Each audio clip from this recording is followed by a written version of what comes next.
Welcome on the track here is Owen was Owen? Did I say actually?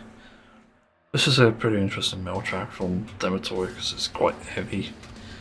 It's quite fun as well, but also quite chromatic in areas. Literally the first riff after the intro, it's literally chromatic. But yeah, it's quite a fun track though as well. I played it on guitar. It's quite heavy. It's quite fast too. It's like kind of insane. Not sure what BPM this is actually. I think it's about 200 or so, maybe a bit above. Because the 16s are quite fast at this. And as it goes into a verse, and after that it's a bridge, and back into that sort of intro bit. There's like a bridge slash breakdown into the chorus. It's quite a crazy track, and it obviously follows the pretty famous track, Owen also. Yeah, I think people who know Tovo probably know this track. It's quite popular, and there's an interesting bridge after that. It goes into a sort of breakdown-y bit with a solo.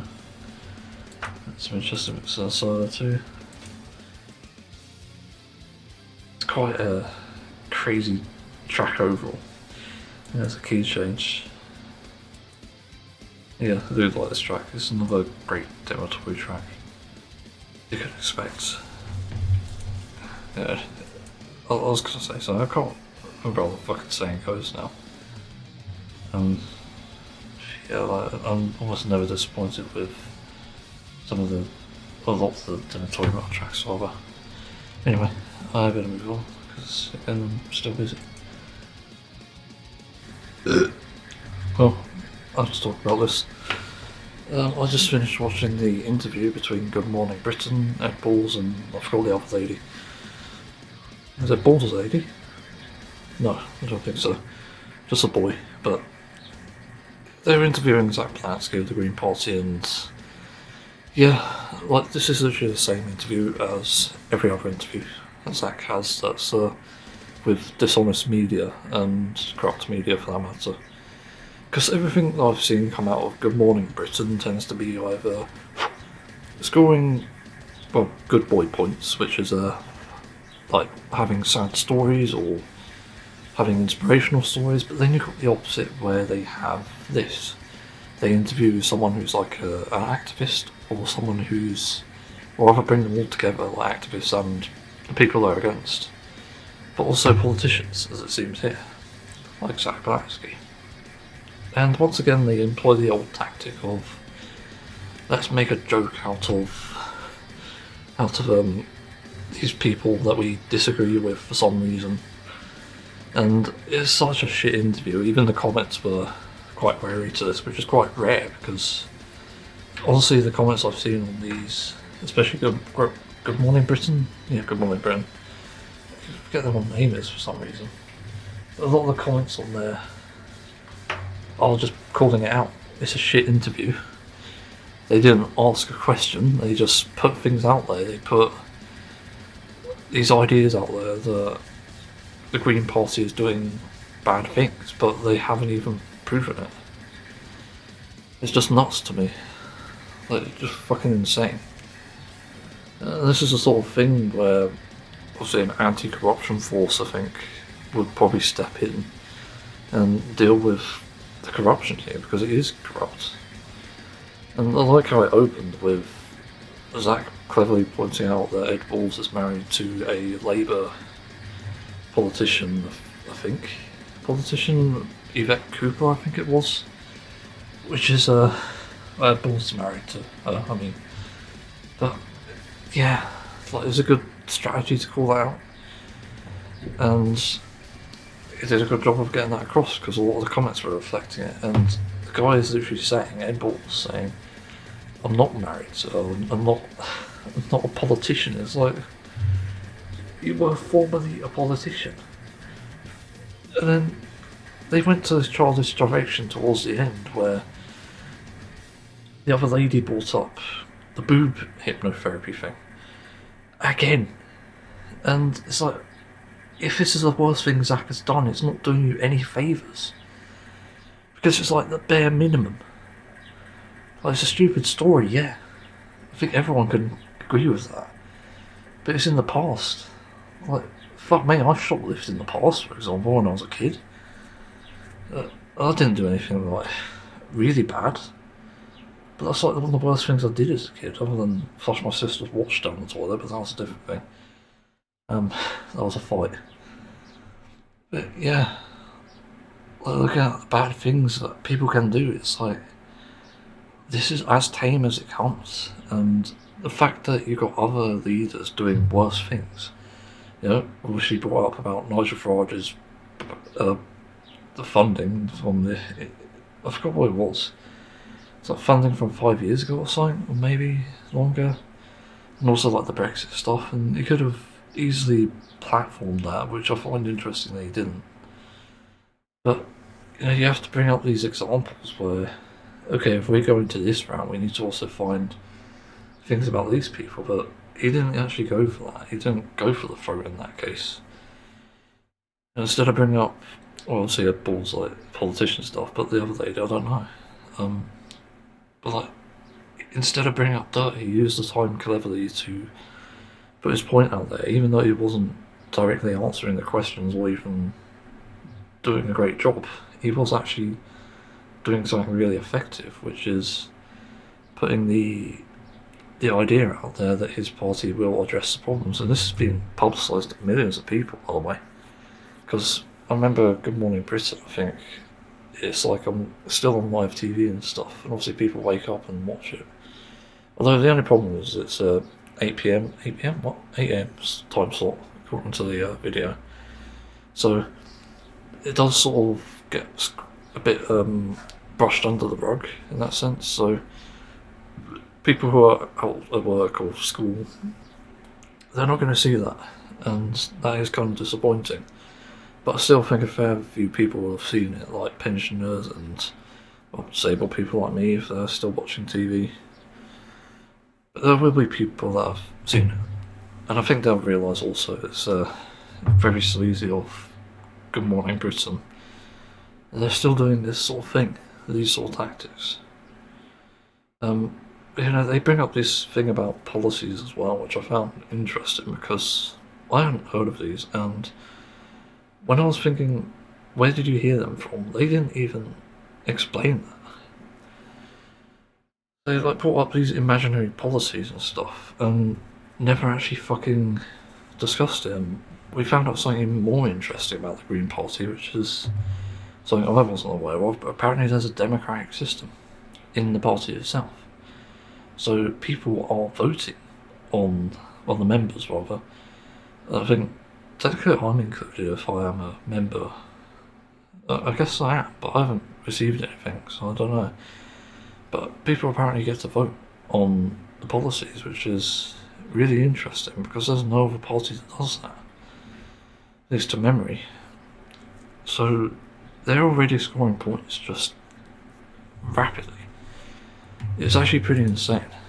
I think the interview was about a week ago, maybe, or a few days ago. I forgot to mention this. Like, what else even is there to say? There's also a thing about, like, green stuff. Like, they brought up for some reason the fact that some policy that, again, we don't know if it's even true. Apparently the Greens want to tax fuel, like petrol, and use it to fund green energy. And, you know, they bring out this up as if it's a bad thing, but, you know, funding green energy means funding it for everyone, you fucking morons. Like, you do not think about this. Because if you look into what exactly green energy is, it's wind farms, it's solar farms, you might think, well, what about us, the people who have to drive? Of course you'll get help with it. They'll make more electric vehicles, they'll make ones that are suitable for all types of situations. I've definitely heard of delivery vans that are fully electric. Yeah, the point is that they're trying to get to that route of obviously no fuel, no petrol, and going with electricity instead to obviously source everything, to fuel everything rather. I'm probably butchering the explanation, but that's the gist I got from it, or the vibe, whatever you call it. And yeah, again, it's ridiculous that they don't even research it. They don't even say things that are good on that side. So there's like an inherent bias against Zack here, which again is to be expected with these types of interviews.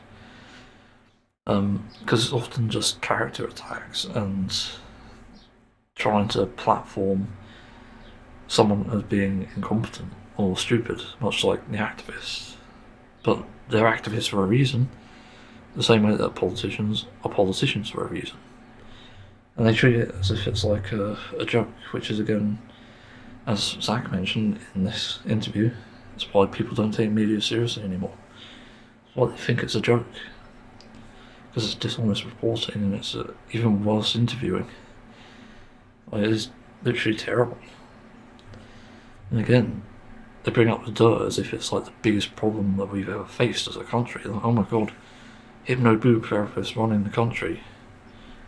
And yeah, they don't even go for the other areas. They don't even go for sexuality, for example, which, you know, anyone unaware, Zack is gay. He has a boyfriend.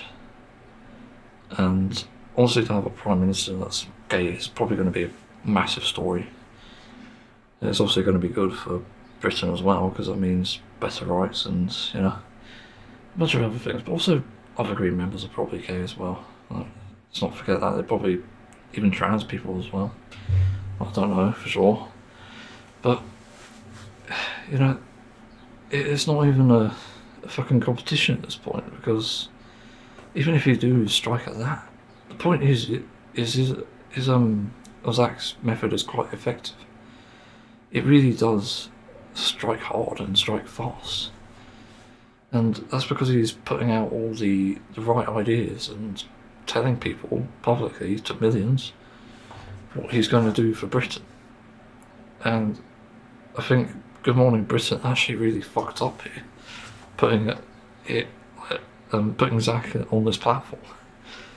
And I hate to say it because I'm unbiased, but I have to be fair in this, but bringing on any sort of politician is a bad idea in general, because I think even then, if you put someone like Farage who might say things properly and might correct things or whatever, you know, even if it's just like a good interview, people are still going to wise up to the bullshit, because there's going to be issues that aren't answered. There's going to be people who are concerned.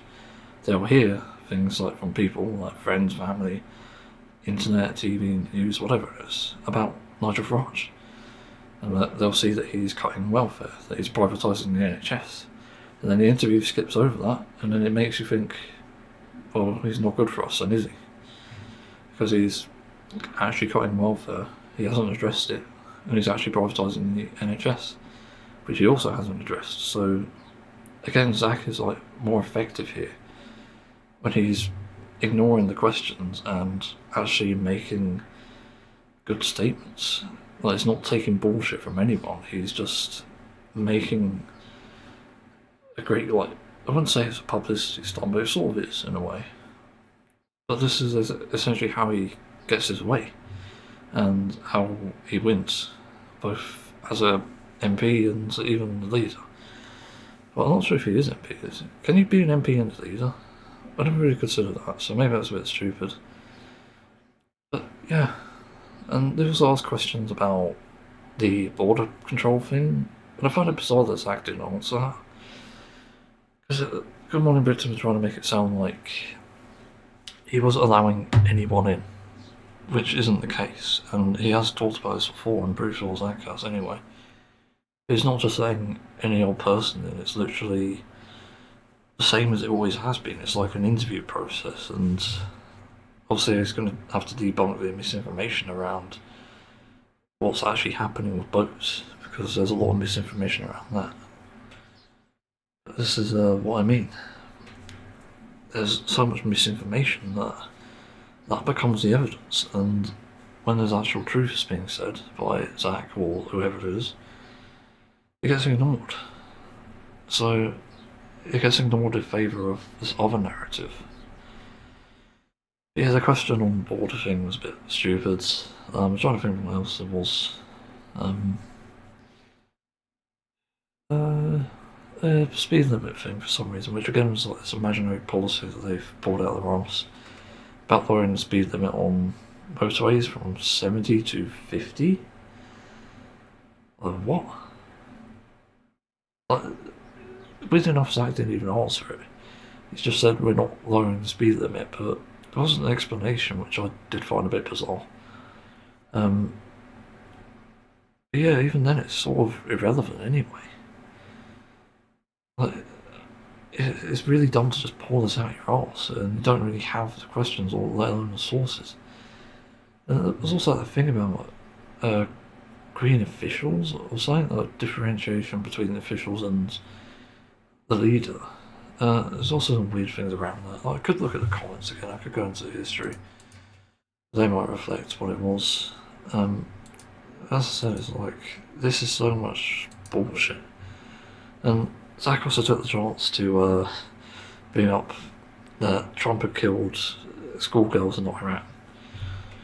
Yeah, pretty clever, because nobody's really talking about it. So yeah, ITV should be embarrassed to put this out for more people to watch. Yeah, pretty much.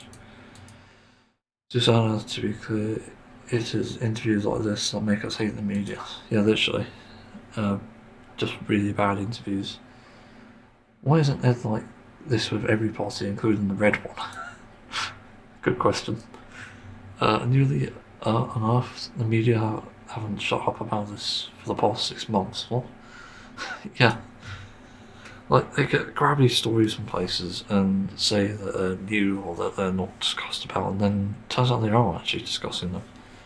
And even the politicians are. So it's just like, what the fuck is going on? Not one question about the local elections. How strange. Yeah. Literally. And they also keep bringing up this point, like, this isn't on the ballot papers, and I think even Zack said that as well. So I'm equally as confused about this. But even then, it's not even that related, because MPs and councils will do different things. I'm pretty sure of that. They'll do different things for, say, the councils that they're part of. But it's kind of irrelevant what, obviously, the state is now, although it's important to know about the policies. You know, I'm obviously voting Green because they're the only ones who, truthfully and unbiasedly, as I am, that are doing the right things. All the other candidates on there, including the Lib Dem that appeared on mine, I was just like, no, you haven't done shit. I haven't heard anything about you, so what's the fucking point? Like, it's not even a competition at this point. There's only one viable candidate on there, even though I don't know him as a Green MP, or whoever, like, Green person, Green official, as they call them. I'm still going to vote them. And I don't really care what sort of policies they bring forth, because under the fires of, say, the Green Party, it's going to have to be someone that's good. It's going to be someone that's actually doing their job properly. And I know in my area there are a lot of problems around the place. You know, I see like taxis not getting very much attention. That's one thing. For some reason people are not taking them as much, which I find weird because they are useful. Be even better if they're electric. Not all of them are, but I think being able to turn them into electric taxis would be amazing. And even then, like, the fares and stuff might be manageable in some way, and, you know, keeping them in place, because they are useful. I do use them if I need to. But then the other thing, I suppose, is like the roads. The roads where I live can be fucking awful. They range from smooth to, well, put it this way, it's like running a car over the moon. It's obviously really bumpy, you need proper suspension, but that's essentially the equivalent. There's so many fucking potholes and craters. It's beyond a joke, and they haven't even done anything about it. That's the weird thing. You know, they got roadworks all over the place, but they don't even address this. It's just fucking stupid.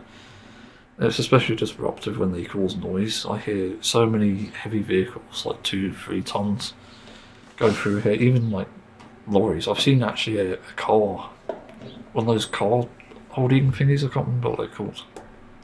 But you stack them. I saw a 2-story one driving through here once. It was like, what the fuck? Like, how? How are you even able to do that, first of all? And then, how do you even not make a noise? You can't. I can't remember how loud it was, but it probably was loud. Anyway, let's look at more comments. You can all see what the hosts are doing. It's embarrassing. Yeah. I guess the husband or the layman start asking questions to a political leader. Party leader doesn't stink at all. Exactly. So I wonder what some of the lesser comments are, because I tend to look at both sides as it currently is. Let's see. So I'm getting those of value from this Zacky boy. Your responses are hilarious. Because of the stand-up when your political career collapses. There's no examples of what exactly is comedic here, but I don't know. Or maybe the hypnotherapy, but yeah, the comment doesn't make sense. Not a bit area. Well, that just showed us. There's another comment saying, well, that just showed us all what. Oh, this isn't even English. What? Well, that just showed us all what all the Green leaders really is. Leader really is. Yeah, someone who's honest and actually on point about everything. I feel these questions are very. I feel these are very fair questions. The media is not a soapbox for politicians to uncritically spout their manifestos. All politicians should be ground. Half agree. I'm not sure if it was fair questions because it's like bringing up something irrelevant, and they're not even talking about the important things. This is the other thing. The reason why Zack detracted from these other things is because they're so minor. The speed limit, fucking irrelevant. The border thing, whilst it is relevant, it really needs answering. Because the bigger problem at the moment is putting Britain first, which has recently become one of Zack's things anyway. And that's obviously to end rip-off Britain, as he said. And yeah, look, it's just ridiculous, but I don't know if media should grill politicians, to be honest. I think media should be for honest reporting, and comedy should be left to the comedians, and that should obviously be left to the grillers as well. If a grillers is a job position.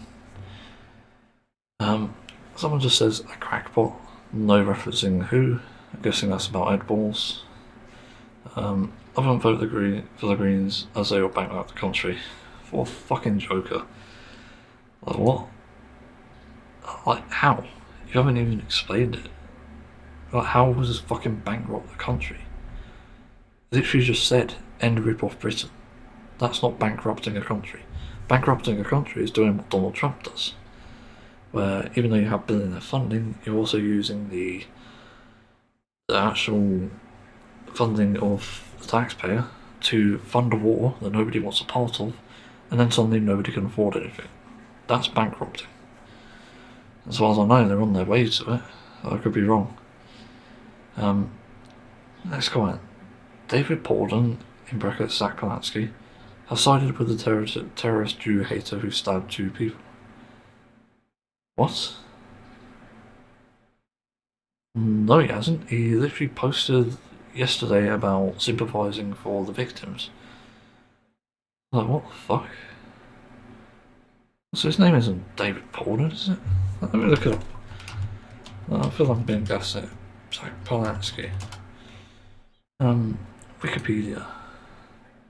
David Paulden. Oh, didn't know that. Was that a name change or was that nickname? I'm trying to think. It's kind of interesting. Yeah, I didn't know that, but either way, bit of a stupid comment though. It says Jew hater, but he's a fucking Jew, you idiot. I'm just gonna write that he's a Jew. Like, you fucking idiot. this guy wants to be Prime Minister, God help us, our country if he does. I don't know. Like, as far as I know, the policies seek to help everyone. Not just the people, the low 50% or 99%. God, I didn't have much sleep last night. Yeah, disappointing in the other way to see a comment like that, because it's like, he's going to help the country if he does it right. Well, I'm not saying he is going to do it, but I'm saying, of all the politicians we've seen, the only one that's actually going to do something is probably Zack. And even then, there'll be many people pissed off of him, including the Green Party. I said Green Party. So, yeah, that's just stupid.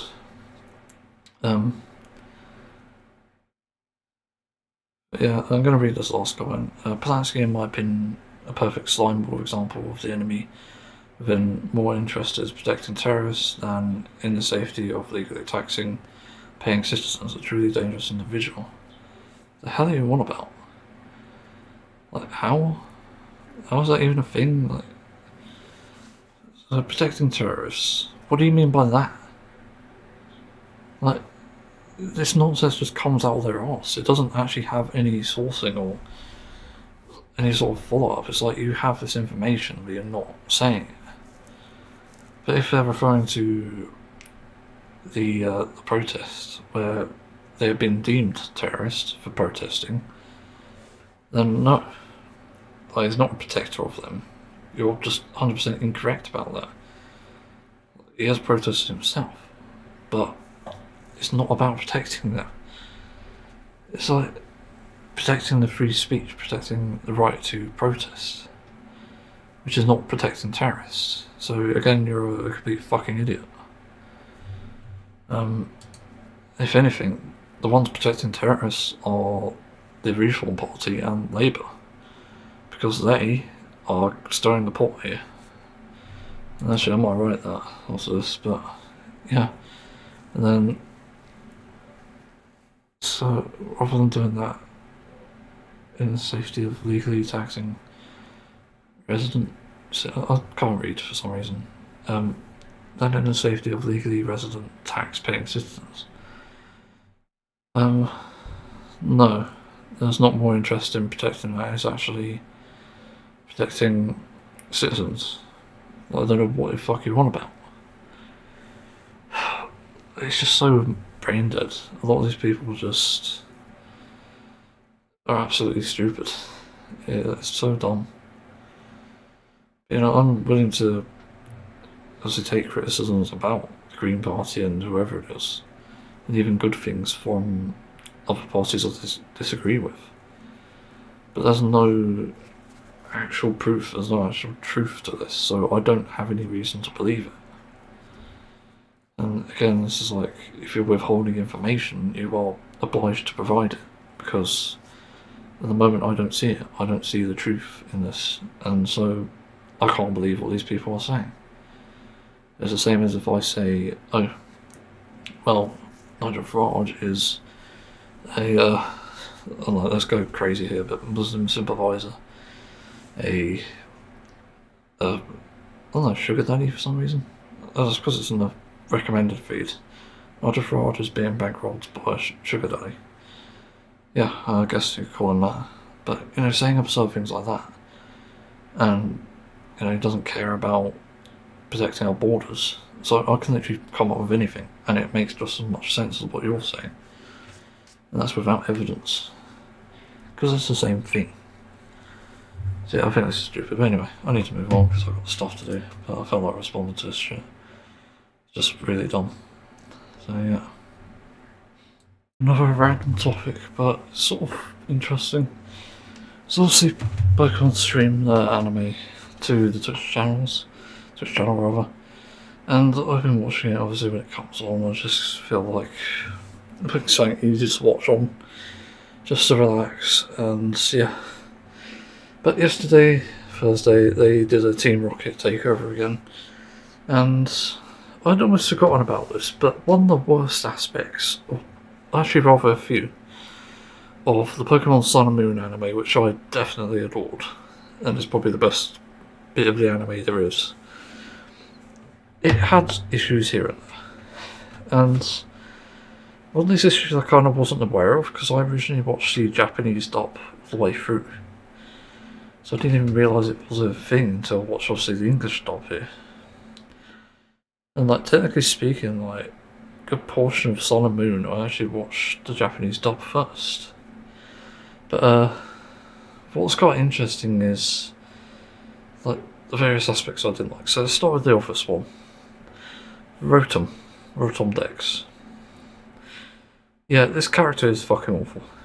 I don't know what they were thinking with Rotom Dex. Genuinely one of the worst characters in the entire anime. And that's saying something. Because there are some bad characters here and there. But Rotom Dex is just annoying. And it's not just like the voice actor, it's just the presence of Rotom as well. It's just so fucking awkward. Well, it's not really his voice actor, to be fair. It's like the effect they use. It made it really high pitch. It's just terrible. Like every time you hear Rotom, you just feel your brain cells committing suicide. It's genuinely one of the worst characters I think they've added to the series, and just so unnecessary as well. Yeah, before you had a Pokédex obviously spoke whenever you scanned a Pokemon. That was fine. But Rotom Dex just gets in the way of everything, and while handy for taking pictures, it would have been better if maybe he did that as an aside. Whatever Rotom is, rather than a oh, let's do this at this opportunity, or let's speak as if we're one of the characters. It's just not good. It's genuinely awful. To be honest, I didn't even like it much in the games actually. So in the game, I think you sort of had an interactive Rotom Dex there, if I'm not mistaken. But I didn't really like it there either, so it's again one of the worst additions they've added. But then there's the second thing about Sun and Moon, which was really off-putting, and that's the censorship. Yes, so I didn't realise how censored it was. Other than knowing that there was a bad episode involving the monkey Pokemon, which I don't see why it was banned, because it's just a fucking Pokemon. But they banned other episodes. Not banned episodes, I mean censored. But they censored episodes because of their content, and weirdly enough they kept in other weird things about it. So one of the episodes I watched, which was quite early in the anime I think, where James was getting his Marini, was it?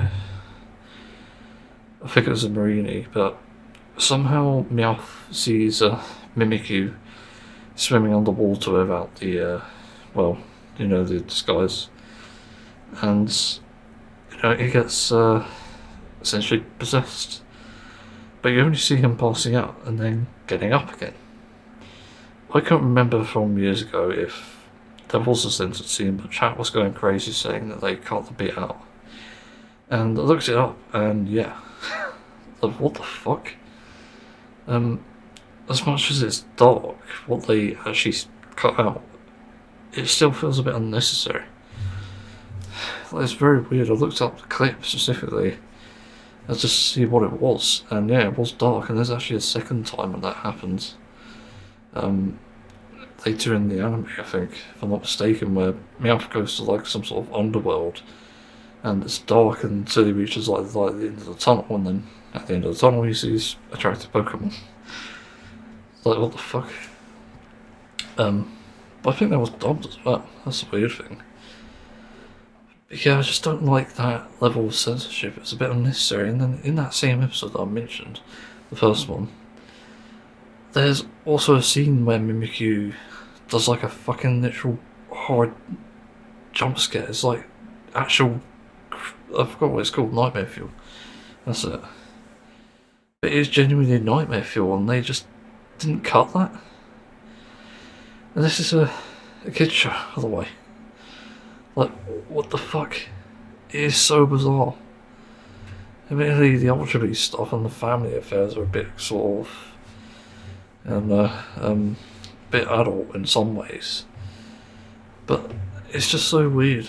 The amount of things they censor and then the things that they don't. it just makes no sense. And yeah, I've heard about 4Kids shenanigans before. They're still an absolute character on the series as far as I'm aware. They literally suppress anything that they get their hands on. I remember back in Sonic X days where they sort of censored it, I think. Well, to be fair, the things they censored were kind of weird, I think. Like in the context of Sonic X, I remember there being a scene with like the Eggman sort of mascot. I forgot the delivery thing. Yeah, apparently there's some weirdness with that character, and it's just like, oh god. But it was sort of justified in a way, because I think there was a really strange scene of him.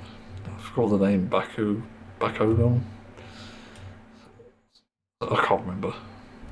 But again, that's one of my least favourite aspects of both the Pokemon Sun and Moon anime and just 4Kids in general. Like, yeah, I know in the Japanese dub for Sun and Moon they actually had a Japanese dub, yeah. Ash actually said shit. Like, just straight up there in subtitles. Said shit. And it's like, what? Like, okay. I guess Japanese kids are built different, I guess.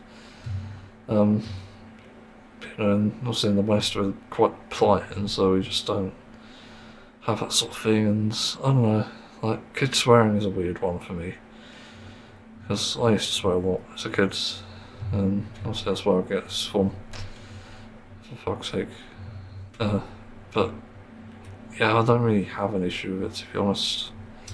It's just something that adds to an expression. I think there are more creative words to use, but it's obviously for the people who actually give a shit. Excuse the fucking, I think it's a pun. So yeah, I don't know. Anyway, I better move on, because I'm actually really busy again. Well, this is one of the most delusional users I've ever seen on Bluesky. Which is surprising, because they appear every now and then, but they are somewhat rare. But this delusion is pretty much proven with just the posts I've seen from this user, but I'll explain what I've seen. So, anyway, there's a post talking about the global summit flotilla that was recently intercepted, and it's obviously a sad situation because Israel detains supposedly 175 activists, and these flotillas were supposedly carrying necessary resources to help save people in Palestine who are suffering from a severe, I think it's famine, is that the word? But basically severe starvation, dehydration, and obviously they're in a war zone as well because of just a genocide that's happening. It is a genocide, that's the definition. Like, fucking hell, you can see what's happening here. Obviously don't take my word for it, look at the media. But anyway, also independent journalism, that's more important than the media. But anyway, I do find it a bit weird, really, with just what's going on here. But there was a comment saying, good. And I asked, what do you mean? Explain yourself, boy. Need less activists. And then I asked, why is that? Didn't get a response. So, it's just fucking nonsense. And sadly this user just puts the nonce in nonsense, because it very much is on the side of those types of people. So you can probably expect that. But I looked at their profile, and it has a very fucking concerning trend of going into bigotry, blaming Democrats for some reason, and even just going on outright rampages about things that are just like not even worth calling out, or even just things that are good, like the things I agree with here. But it's really weird. So it's like saying that this is the US is a surveillance state, which probably is at this point. Are people that stupid, letting the corporations win? Yep, I can agree with that. So, something about Mayday. Stop killing games, just cracked America. Okay, I don't know what that is. Belly news, okay. At least I'm watching Belly though. Could have been worse. And there's something about Sony DRM, and then there's a weirder post saying, I need a fuck Democrats protest. No reason for it, just that. And I've already reported this account just for suspicious activity. I suspect there may be something going on mentally, but there's also videos from Game Ranks and Gamers Nexus as well, and Cyberwaffle. So it's just like all over the fucking place, and then there's more things here that are just fucked in a way, and things I agree with as well. This other post, the kids who so much care about for are fucked, they will live in a surveillance state. Like literally, yeah. Children of the future are screwed because of surveillance states. Because, as we know about surveillance states, they will control everything and everyone, including your children. And then there's another post. I love how you people think nothing of privacy. Who are you even fucking talking to? There's nothing there. No cross-reference posts, nothing. So, it's weird, but people do care about privacy. I've seen so many people call out Palantir, I've seen people call out even the US surveillance states. Even like YouTube, Lewis Rossman is calling out the surveillance states. So yeah, like this is basically a non-argument because people are saying. Then there's another post saying, face it people, Democrats are liars. No, that needs to be demonstrably proven. There are definitely lies among them, but I don't think all of them are. And yet you're piling them together. And then they're saying, I say the right needs to stop putting up with the libs. Like, what the fuck? And then there's this post that I responded to, which is even weirder, saying, I'm so sick and tired of pink-haired tattooed freaks. You all are disgusting. I sort of did some digging into this, and it turns out it's a real life thing, apparently. I don't know if it is, but then they just delude themselves into thinking that the appearance is what makes a statement, and that's apparently the problem. What statement are they making by being pig-haired and tattooed? Well, I literally have a tattoo of a fucking dead relative. Well, not of a dead relative, I mean, but using their ashes in memory of the dead relative. So, what the fuck are you on about with tattooed freaks? Like, you just... It's so bigoted. Weirdly enough, there are weirder tattooed people out there. That people are literally bigoted and literally have things that are just disgusting to have. Like, I've seen people with swastika tattoos, not in person, but online. It's just gross. But again, it sort of goes into this and calling out fake activists, which I find weird because the Global Summit Flotilla was carrying aid. It is humanitarian aid, which is protected by the United Nations, by the way. And they still got apprehended. Supposedly with the aid. Like, what the fuck are you on about fake activists? And then another post saying the economy is crashing in real time. So anyway, I gave up after the appearance debate because it's like, you're not even making any sense here. You're calling out appearances and then you're saying it's not about appearances, it's about what's inside. Then you also respond to what's inside and they're calling out appearances again. I don't need to make an appearance to make a statement. Like, what? You're not even sure of your own argument. It's just absolute fucking nonsense. Like, it is just nuts. Then there's really problematic videos like this, which I haven't seen yet. I don't really want to watch it, but there's a video saying they're attacking men for liking Pride Mutter. What the fuck? Steam finally dropping the hammer. Massive intrusion. US exposes sweeping China cyber attack. Sony's officially responded to PS5 DRM. Cyberwaffle win. Google now forces everyone to give them ID. Where's the outrage against this age verification bullshit? Garbage. There is. Like, I literally said in my response, and this is quite savage of me, so Yeah, I'm quite proud of it, honestly. But this is where I'll stop. But I said to this, you need to get a psychiatric assessment and your eyes checked out. Because you have to be incredibly either online or in a bad sort of algorithm, as I called out multiple times as well, by the way. Or you just have to be blind. Because the global summit for the other thing, it's quite obvious they were carrying aid.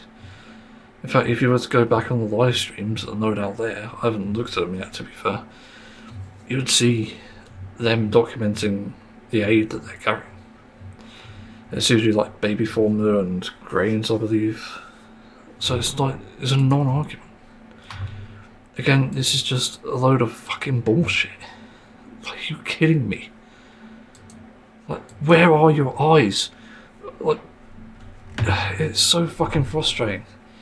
It's obvious with the calling out of Democrats, which I don't really take offence to as a term, but I do wonder what your reasoning is. Like, why do you think the right should take over Democrats? There's also this comment about bringing up gay people. Hang on. I just remembered this. I'm not sure if I responded to it. Let's see. I could go through some of the responses like that. Not my problem. No, it is. Because everyone has to make a statement one way or the other. All this bullshit fake activism is what's destroying society. Again, there's no fake activism. I've responded to that. No one needs to be force-fed your statement. Well, activism is force-feeding a fucking statement. Like, it's so bad, you can't have fake activism, real activism, and no force-fed statements. Like, activism is a force-fed statement. What the fuck are you on about? Whether you like it or not, protests are going to be like that as well. It's a force-fed statement. And then they say, it's not a choice, it's a statement. The statement is, oh, I'm a rebel, I hate men, I hate this or that. Or the other, get over yourself, fuck, I don't need to broadcast, I'm different, my actions speak different. I don't need to be tatted up all with orange hair, I'm different being me. So yeah, again, that's why I say psychiatric assessment needed. It's just a load of delusions, it seems. Because this is what this really rings true of. And also the fact this user has had like no responses, no followers, no one following, or not following anyone, is concerning. Just someone who gets, I don't know, lost or something. And it's just very strange. But anyway, to respond to it though, it's a statement that, oh, I'm a rebel, or I hate men, or I hate this or that, or this or the other. But again, this is based on appearances, and you're saying pink-haired, orange-haired, supposedly and tattooed people are like this. Well, let me check. Black and white tattoo, check. Hate men? No. Rebel? Kinda. I hear this or that. Depends.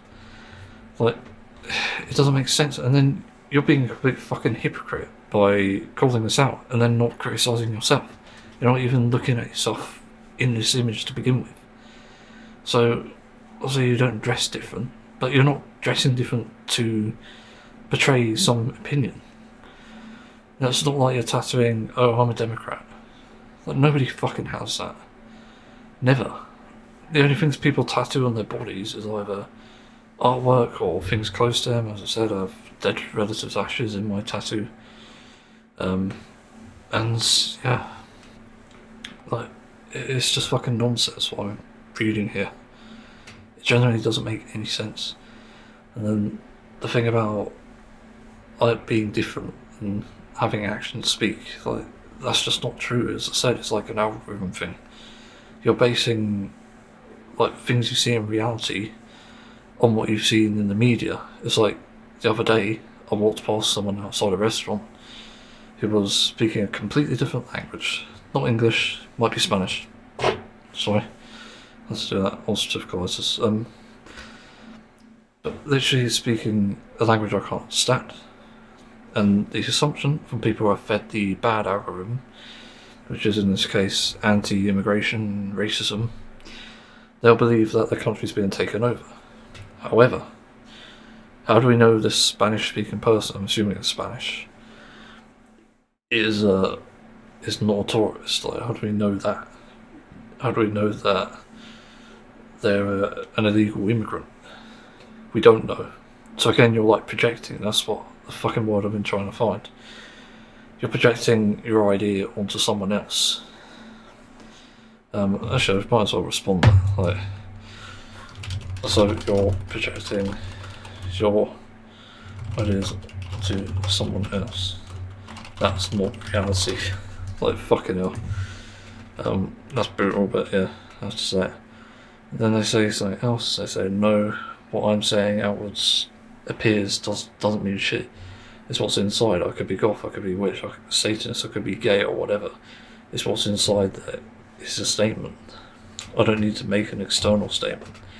So sort of criticising things like pride and religion and, well, witchcraft, if that exists, or even, you know, a start. But, like, what do you mean? Like, this doesn't make sense, because it's not a statement to appear as a goth, or really, I'm trying to think, that's actually the only appearance thing here. But there's no statement associated with that. Emo, maybe, but it's not really a statement until you know the person. And then being a witch, that's a different thing entirely. If you believe in witchcraft, then yeah, it's a belief, and you can take on the appearance of it, for sure.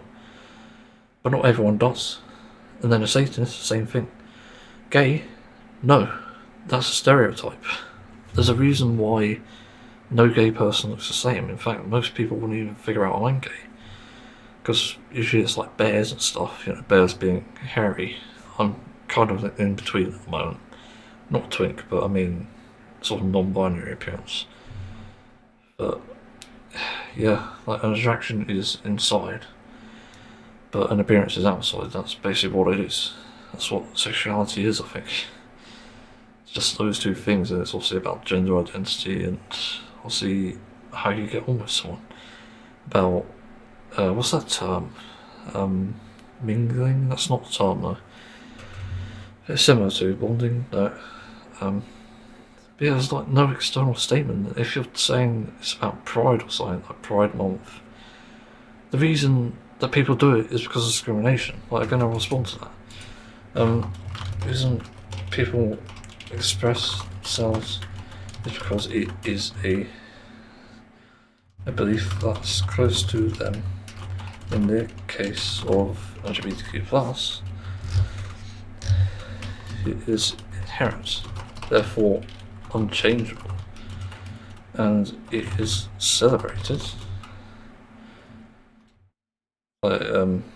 as Pride Month because we've put up with years of discrimination. Well, I should say that because they've, but although this idiot doesn't know I have a trans flag somehow, even though I have a trans flag on my picture of it anyway, because they put up with years of discrimination. And want to normalise it because it is normal. Like, literally is normal. Although I could say natural, but well, yeah, I'll just write that, but we'll see. But again, more stupid comments like my actions speak up, not what I'm wearing. Again, you're projecting, because I don't see the point. They say, and oh, it's not competition either. I don't care who wins or loses, I said what I said. Again, literal loser mentality.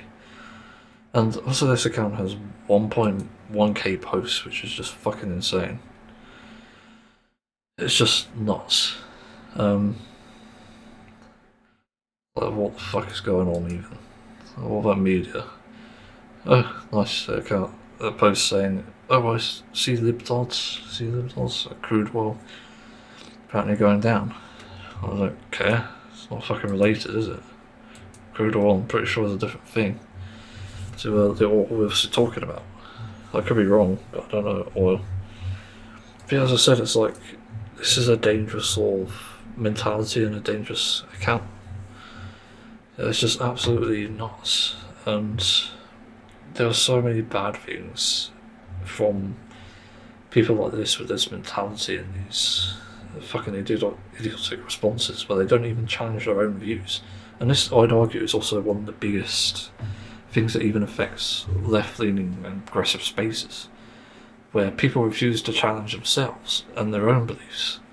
That's where you fail, because if you're not doing that, you're not even creating a strong argument. This is how I've been able to respond to things without, well, hesitating. That's how I've been able to figure these things out all these years. It's just so obvious, but yeah. It's just terrible. Anyway. What else is there? There's another response live. Let's see what it says. Yes, I'm projecting because I'm fed up with the economy, housing market, car market, AI bullshit, endless wars, endless surveillance and protests, endless inflation, lack of income, homeless, tent cities, and everything else causing the world to go to shit. So yes, I'm projecting. Yeah, that's delusion. Like, if you're really thinking that these types of people, and this, obviously the political party, Democrats, are the ones doing this, you are fucking delusional. It is insane. You're literally picking and choosing every single fucking argument. You're cherry picking things. So, like, when there's one Democrat who does something bad, like there has been that one who refused to stop the war. Like, that Democrat has been called out, by the way, by Democrats. And I believe even by their own party itself. So, you're just absolutely fucking blind, and there are people stopping these things. There are people who want to fix the economy, a Democrat does. Housing market, Democrats want to fix that. Car market, don't know who's going to fix that, to be fair. AI bullshit, Democrats again. Endless wars, Democrats will stop that. Endless surveillance, Democrats are likely to stop that. End protest, nobody's likely to stop that because protest is a way of expressing your beliefs and a shared opinion, rather. That's more like what it is, it's a shared opinion. Endless inflation, again, Democrats can address it. Lack of income, Democrats can address it. Homeless, Democrats can address it. Tent cities, Democrats can address it. And everything else causing the world to go to shit. Again, Democrats are likely to address it. So, it's just insane. Like, this account is just fucked. It's so bad. It's obviously that this person is not thinking these things through. Like, I'm literally going to just do it. I'm just going to say, like, final response, because I'm done with this. You've not actually listened to a thing I've said, and you've not listened to a thing that others have said, and you're just blind. Anyway, hard to move on, so yeah, go to the next topic and distract myself on this bullshit. I don't know if I've ever talked about this, but it's something that bothers me quite a bit. Because I do wonder every time I do some sort of online discussion or I'll call out anything like that, but I do keep getting this thought crossing my mind every now and then, like, am I actually a decent person? Because I go through many different phases and different topics as well, like phases in mind or mental health, but also some areas of like expertise, like subjects. I mean, not expertise. I'm not an expert on anything, actually, but on various topics, and even then the contents can feel, I don't know, like very, very controversial or weird or something. But weirder than that is, I just get the feeling sometimes that I'm a dickhead. And I don't want to come across as someone who's mean-spirited or bad faith, because that would kind of devastate me, in all honesty. Because I don't intend to do that. I intend to bring peace and bring love, for that matter. Even though I don't exactly feel that all the time. It is my intention, and I even get it when I hang around certain spaces. Like, sometimes I feel like in certain spaces you can feel out of place, or that the people you're with just give it a bad name or something. There's areas where that happens. I won't say what the spaces are, just to mostly keep it safe. Well, it's not exactly safe. But it does bother me. I do not understand like, why I feel like this. I'm not sure if it's anxiety or paranoia or whatever. But it does bother me. It's like sometimes, like, let's say for example, let me pick a place like autism. Such autism actually is probably the perfect example here, which is sad as well. But it's a community where I do feel like I belong, but every now and then it turns into this free for all or bloodbath where they're all just against certain people. So there's like neurotypical hate. There's all sorts of things where people are discriminated against in a way, not necessarily autistic people, but just various people or minorities. You see it with women, especially in that space, unfortunately, because of how obviously, and it's very unfortunate I have to say this, it's very sad, but a lot of autistic people aren't attractive. That's just a fact, and I know this myself, by the way. Like, yeah, I've had relationships, but I've not been successful in any of them, really.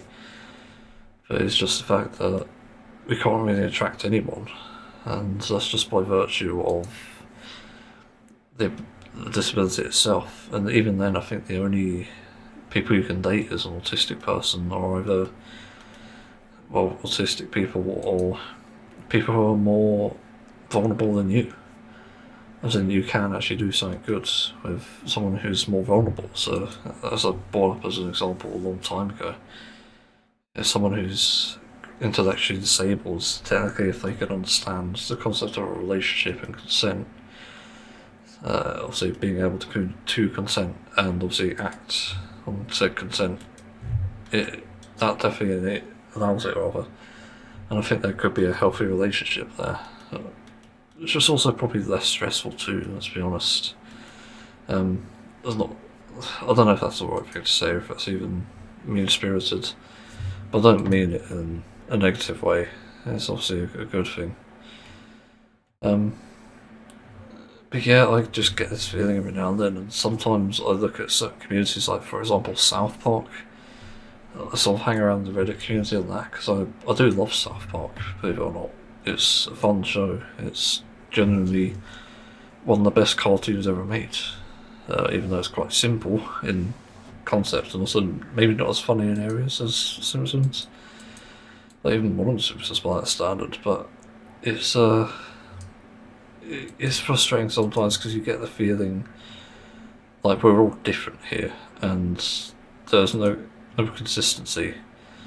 So you end up with situations where, I don't know, a South Park fan could either be like incredibly bigoted or someone who's incredibly, well, kind and caring or smart.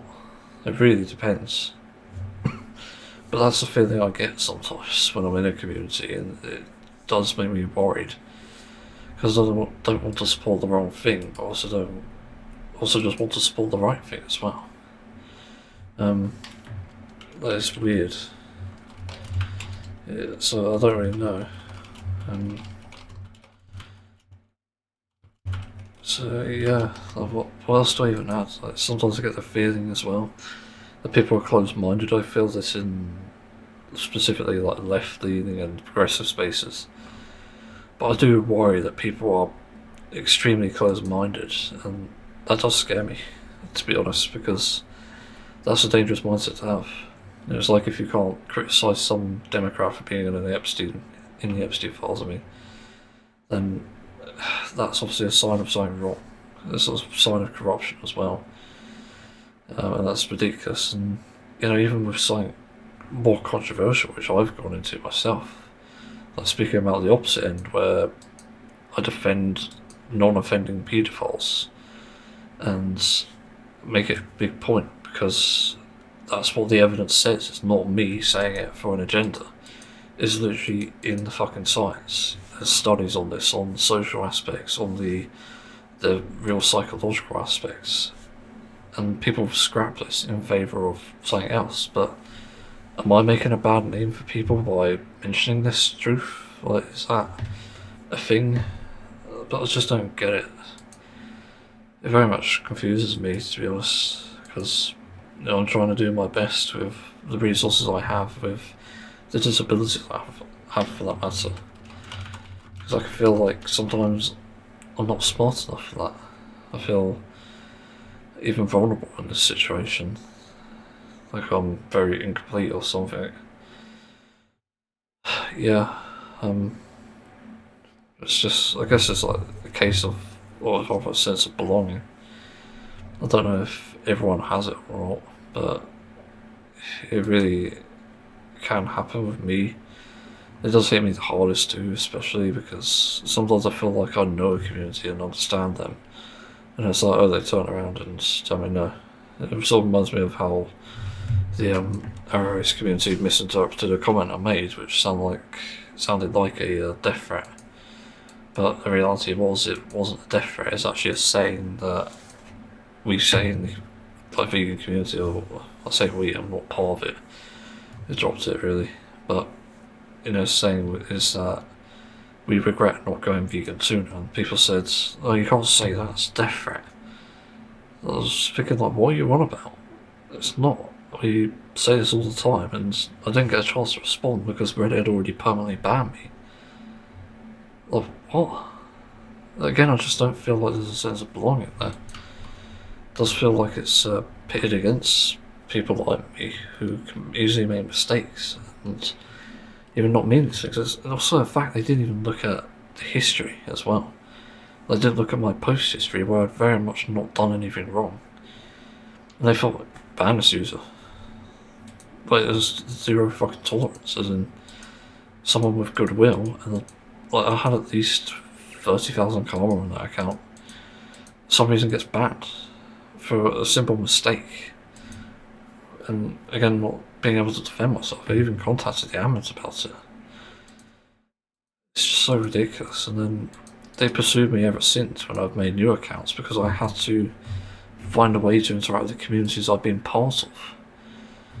So yeah, it just gets really complicated and frustrating, as I said.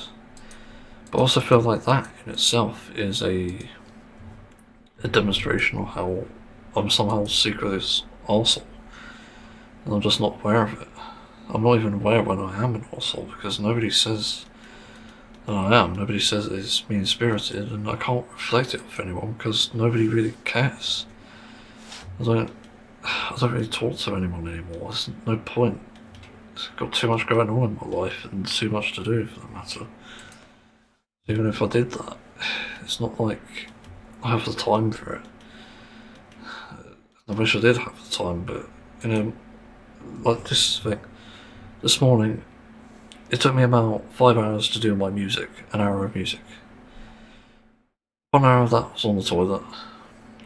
Another hour or two was like browsing, and I think that the rest was also just dealing with bullshit around the house. So yeah, I was extremely delayed, and somehow I got my routines done today, somehow. But I'm not as lucky. Like, it's obvious that something is just pitted against me here. Like, fate is just against me or something. And that's why I just get the feeling that there's something going wrong. Like I've betrayed someone, or spread misinformation, or been dishonest or closed-minded. Because I'm genuinely trying to avoid being the most awful person, even with the things that I am easily corrupted by in my mind. It's like, I can't do much without people obviously keeping in check. And obviously calling out the issues that I have here. I don't know. Yeah. I don't really know what else to add here. It's just really fucking complicated. I felt like bringing it up. I probably talked about it long ago, but I think this time I have a better idea of what to say. Yeah, I just wish people would tell me if I'm being too mean or not. Obviously do it in an unbiased way. I think the worst thing that people do actually is reminds me of something else about community and where I belong. I don't really agree with angry responses to angry responses or angry comments. I just think that stirs the pot, and even though I do sometimes engage in stuff like that, I don't mean it. It really depends on my mindset. But yeah, I don't even do that towards people who defend paedophilia or rapists, because there's no fucking point. Be better than them, or be one of them. That's all I see in this situation. That's kind of why I accuse people of siding with them in the end, because people don't actually address it. And it's why I've looked into the evidence on how to actually stop it and how to address it. Yeah, it's just sickening. I can't believe people sometimes don't even do the bare minimum. Anyway, I think I better move on. It's not really a good note to end on. Yeah, let's get to the next topic. So, what I'm about to say is disturbing, but it is very much what's going to start happening. I just managed to connect two dots, which I think is very much going to be a thing now. So, Young posted a video recently about how people are rebelling against AI data centers and corruption about that. And interestingly, it targeted politicians and billionaires, meaning that these were specifically attacks that were either intended to hurt or kill. As I said, disturbing. But nobody really cares. And there's a reason for that. Because as sort of described in the video, they're not caring about our lives, they're not caring about these people's lives. Hence, why they go that extra mile. And it's disturbing because this now sets a precedent for a precedent for a unsafer world overall, as in, basically if you've got children growing up in it from like, I don't know, 2012 I guess now, been enough, nearly a year before I left school, but you know, it's going to be an unsafer world for those children, and it's only going to get worse.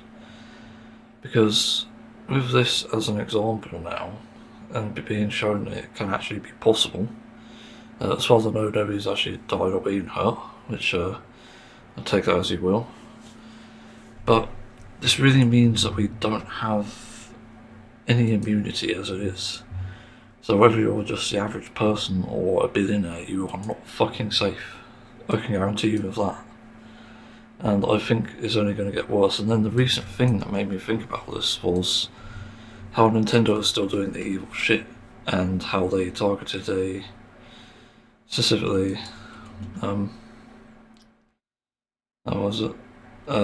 targeted a YouTube channel with a Patreon. For some reason I forgot what it was for a second. I was kind of distracted by the music I was working on. I just finished it, which is amazing. About fucking time.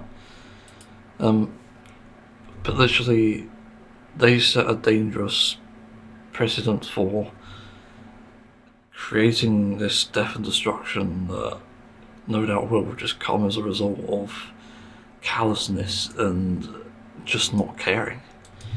And I say it's unsafe for children because, well, you're going to start seeing this idea, and especially with the way the world's going, if they keep going this route of economic inequality, then they're going to target people. The children are. It's not just going to be adults or young adults, it's going to be the children as well. Which is why I say it's going to be a dangerous fucking world. You know, look at the Poker National channel. I hate to use this as an example, so sorry in advance. But it is very much a reality, but I reckon a lot of people enjoyed that. I did see a few videos myself and they were genuinely impressive. But when this channel was set up a Patreon, Nintendo took it down. And then what I reckon we're going to start seeing is, because people are fed up of Nintendo taking down channels and taking down videos, even related to them, or even just going off the charity streams for some fucking reason. I don't know why they did that. But there's literally a case there to be made about how people are just going to be so fed up, they will find out who's doing this, and they will do something. As I said, it's disturbing. but this is the reality we're in now. People are fucking fed up and nobody's immune. And especially with forcing out ID and surveillance on various places, it's only going to get worse. The more unsafe you make something because of obviously compromises like that, like data centers, the more dangerous it will be for the average person. And believe it or not, surveillance doesn't even do the job that it's supposed to. Because people find workarounds, people will ignore it, and in a case where you're thinking it could control crime, like some people think in their imaginations will, it doesn't actually happen. Because the reality is far different. The reality is, when people don't do crime online, or how it's surveilled, they'll do it in real life. So you've just created more crime. Like, it's so fucking bad. Because not only does that inequality and this obviously surveillance state stuff make us like wary to the fact, it makes it unsafer for everyone else. Like, there's no safety anymore. So it's obviously something to look out for now. But obviously my advice to people is obviously, given everything we know about the callousness, there's only a very select few people who actually deserve what I've mentioned. As in, well, that's just a few. I'm wrong about that, I'm getting it mixed up. But there's like a select few who don't deserve it. And you probably know who I'm talking about anyway with that sort of thing. But when people are corrupt, I think when it comes to this, when you see these actions happening, in my opinion, it's not even worth reporting, it's not even worth caring. Because at this point it's better to just look away. And that's not really covering up the truth, it is the truth. Because they do the same to you, these corrupt people, these billionaires, these politicians. And that's really my best advice here. So yeah, it's really just to look away. And it's going to start happening, and that's not really, someone might replace them. If they're corrupt, then same thing's going to happen. But until we see someone who's actually decent, we don't care. That's essentially it. But again, people are fed up. Too much economic inequality, too much inequality. So yeah, it's not surprising. Anyway, I better move on because I'm about to correct my pants from, Crohn's disease. And also billionaires are to blame for that as well. So there's another thing. Well, this is interesting. And also really scary because last night I happened to have one of the better sleeps, and yet I had one of the worst days before that. Like, what the fuck? Like, I didn't even go to bed really that positive. Because it was just like, I didn't feel right. I didn't like how my day went. I felt like things were still going wrong. Wasn't really much to enjoy or appreciate there. And yeah, it just felt weird. But anyway, so I got to sleep around, I don't know, 11:45, I believe it is. And managed to obviously get to sleep, which was interesting. And then, for like the first time in a while, I stayed asleep. I didn't wake up in the middle, I didn't sort of get woken up by anything. I was with like noise cancelling and like music as well. And I listened to a Monkey BGM who interestingly has some shorts as well about how they make music. But I do like their channel, it's quite good for what it is. But yeah, so I've had to sleep and stayed asleep. But I think a funny thumbnail uprising a cat crossed in Lisa looks like fucking that was a nightmare fuel. Anyway, so I managed to get up reasonably timed as well, not reasonably early but timed. I woke up at 7:15 before the alarm, which is a good sign as well. I think my body is actually finally recovering now from years of having my alarm at 6 o'clock and going to sleep at 12. But that seems to be a good sign, I think. And I woke up not tired, and my body felt energised. Because when I wake up, usually, although it's commonly in the night, but sometimes in the morning, I end up having troubles keeping my balance and stuff. Like, I'm weak. So I don't know what exactly is going on. It's very strange. Yeah. I think it's obviously a good sign of things. Weirdly enough, I don't really have dreams anymore. It's very rare that I actually have dreams, and even then it's often nightmares. Um, yeah, but woke up normal time and felt right. Was a day, even though some bad news waking up to stuff like as usual. It's typical Bluesky doom scrolling. Check again. But the other thing I noticed, which was really interesting, is I got my music done before 10:30, or rather at 10:30, because I have a lot of issues in the morning. So after I get breakfast, which I'm getting to my computer around 8:10, finishing breakfast at 8:30, I usually then have to go to the toilet, and I do, every fucking morning. And I went twice that time, and the third just after finishing. But I managed to complete the music and do one podcast bit, which is really interesting because I think it shows how, ironically, this is tying into my time, but it shows how much time that even just doing this talking is taking up even more of my time for these hobbies. That it's literally something that really bites into the time. Like, I don't know what else to say here, really. It's just crazy. But it really goes to show. Yeah, it was literally the weirdness of the situation. Like, holy crap. How the hell? Yeah. What do I even add here? But actually, it gets weirder. I forgot about this. I paused in between because I finished my cover, and that took me about 15 minutes to complete the stuff for that, because I often have to export to WAV and then put that into DaVinci Resolve, make the thumbnail, and put the thumbnail in there. Then I put it into Audacity and convert it to MP3 so I can have a obviously listenable and downloadable version, and obviously put that into the folder with my music in, which is still in the description, by the way, for anyone who wasn't aware.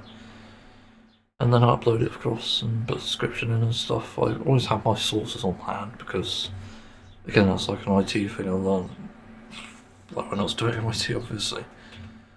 But yeah, it's fucking crazy. The fact I got all this done and then returned to music, I updated my instrument template to fix the drums. I went back to, I went to make a new cover. And yeah, it's super interesting.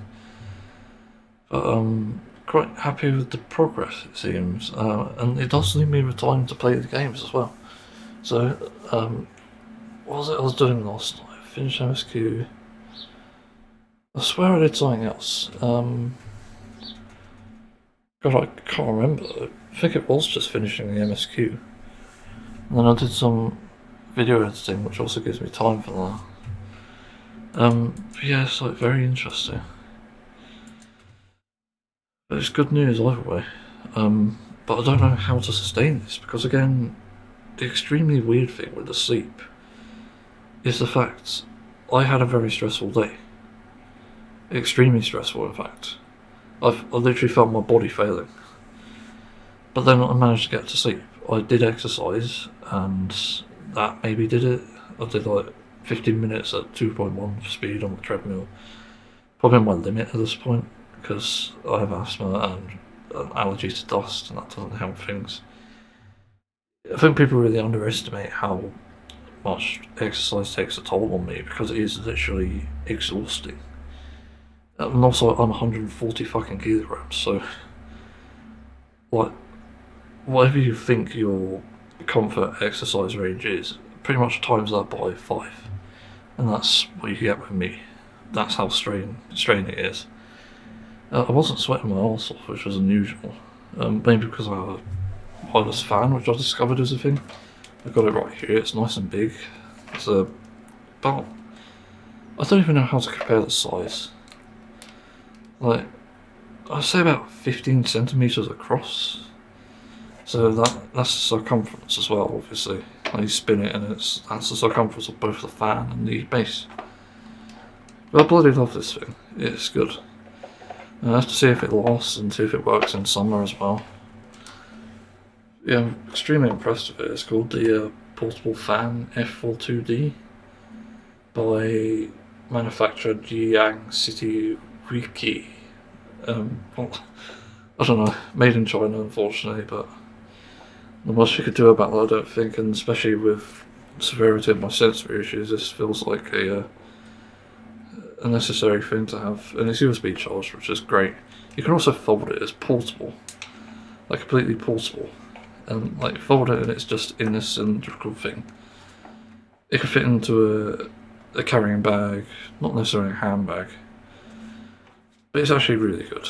I'm extremely impressed with this thing. It just has to last test of time. Why is it? Okay, the underneath can come off quite easy. That's not good. It has like twists, it has tilt. Well, if you tilt it properly, that is. I think you can twist it. Maybe not at the top. That's certain, but it doesn't really matter too much. It has oscillation. What was I talking about?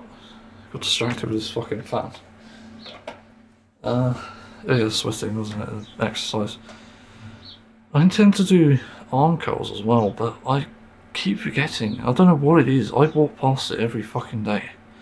I don't even look at it, and I just think, hey, I'm probably done with my day now. I could just relax, and I'm not.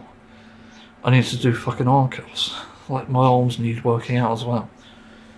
Even though my, I think triceps, I think they are getting pretty big from the amount of muscle they have already.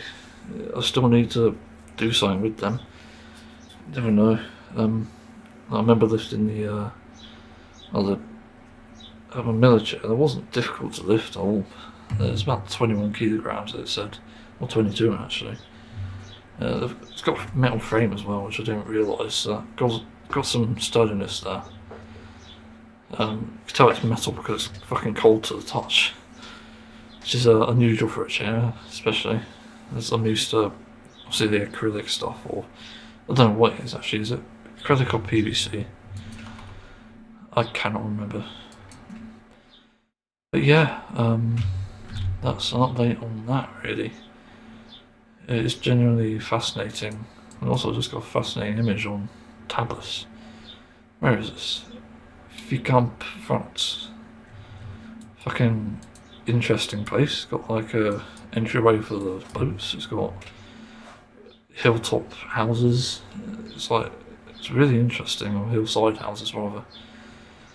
A dock and a parking lot, a beach. It's got fucking everything. It's even got a windmill. I know, some wind turbines. Is that a windmill? Don't think that is. It might be a church. It's like there's 2 churches.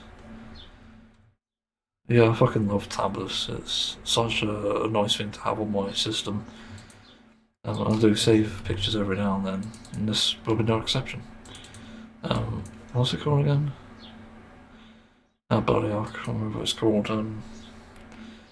Let's just say France, and then I'll rename it. Vicamp, that's it. Or Fake-Amp, rather. I keep forgetting that. It's pronounced different. Anyway, I've got to do my artwork. I've also finished that at the same time, which is weird. It's rare that I finish things in nearly the same time. It's very strange. I only got that done 2 days ago, was it? Thursday? I don't know, actually.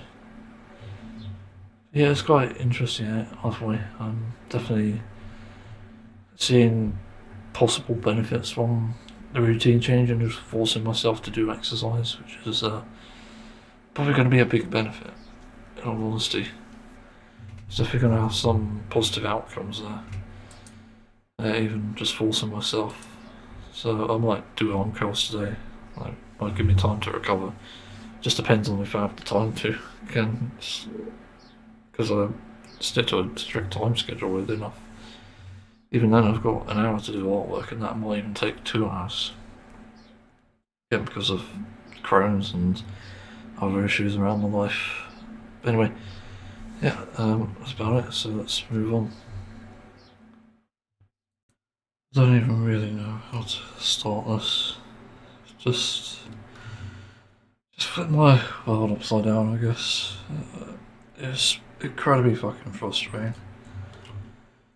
You know, I was doing what things I usually do each weekend, visiting people. Not really a thing I, to be honest, do voluntarily. It's just, I just feel like I have to do it, and I'm just at my end of this wit's end. But it's so difficult when you just get surrounded by these echo chambers that you just can't get out of. One of the biggest fucking shutdowns and depressive and suicidal moments I've ever had. I almost broke out into fucking tears. And they're even wondering what the fuck happened. Like, isn't it obvious that I can't stand being here? Not just being around an echo chamber, but also just living in general. Nobody seems to understand that. But there was a conversation about, of all things, eggs, and being someone that has done a fair amount of research on this to begin with, everything from footage to even writing, it's overwhelming to hear that people are just very ignorant of the going-ons in these places, because they are fucking horrific. For example, a lot of people don't know free-range eggs are technically caged eggs, because the only standard that they need to follow is only a few extra square feet of space, which is just ridiculous. So it has allowed free range in, so it's just very bizarre. But the other thing, I suppose, is just this idea that, like, for some reason you have to fucking go into some random bullshit. I won't say what it is, but it really annoyed me because I knew exactly how they gender chickens, and in that industry they tend to, not sacrifice is not the right word, they murder the males because they're not profitable. And that's how they even get eggs to begin with, because they just stop allowing males through. They let one through every now and then to reproduce, but they don't allow males through all the time. So it just gets incredibly frustrating. And I look at the situation, I think this is absolutely fucked. It literally is. I just cannot wrap my head around why you would want this anyway. I've said for a long time, I've said to the same people, that these sort of industries are corrupt and they're not worth supporting. Because there are better products out there for less price and less harm. And even though I've made that statement like years ago, it's obviously been ignored. So obviously it's an echo chamber, like, there's no other reason for it. And I've always called out the bias on, well, actually that dangerous of bias rather, how that can often tear apart even routine. It can actually harm routine because of the knock-on effects of it. Like, for example, if you keep contributing to the beef industry, well, you won't have any beef to begin with, because there won't be any left, because climate change has taken over. You can't find the growing conditions for the crops, and then the crops cannot then be fed to animals. Well, there's no crops to feed, exactly. Well, then grass, but then the grass needs to regrow, which it takes a long time to regrow. Which is probably why they don't graze. But this is what I mean. Yeah, it's a dangerous echo chamber where people are absolutely convinced that what they're doing cannot be wrong, but if you're not challenging it, then I'd argue that's just as wrong. But then there's the next thing, and I do need to do a bit of research on this, because the conversation really just stopped there, I think. But it was apparently, his politics, weirdly enough. Somehow got talking about drugs for some reason, and there was a thing about, like drugs, and basically how the country will be fucked if the Greens get in, and I'm thinking, what?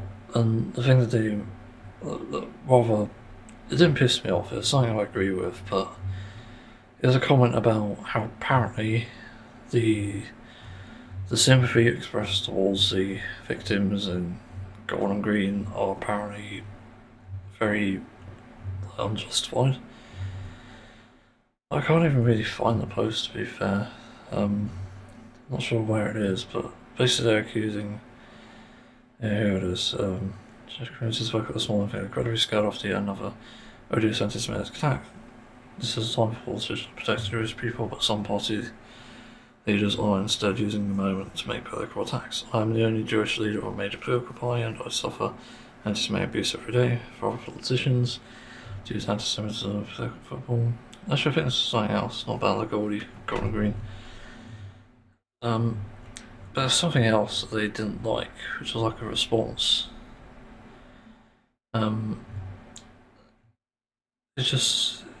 It's really bad because it's not even true.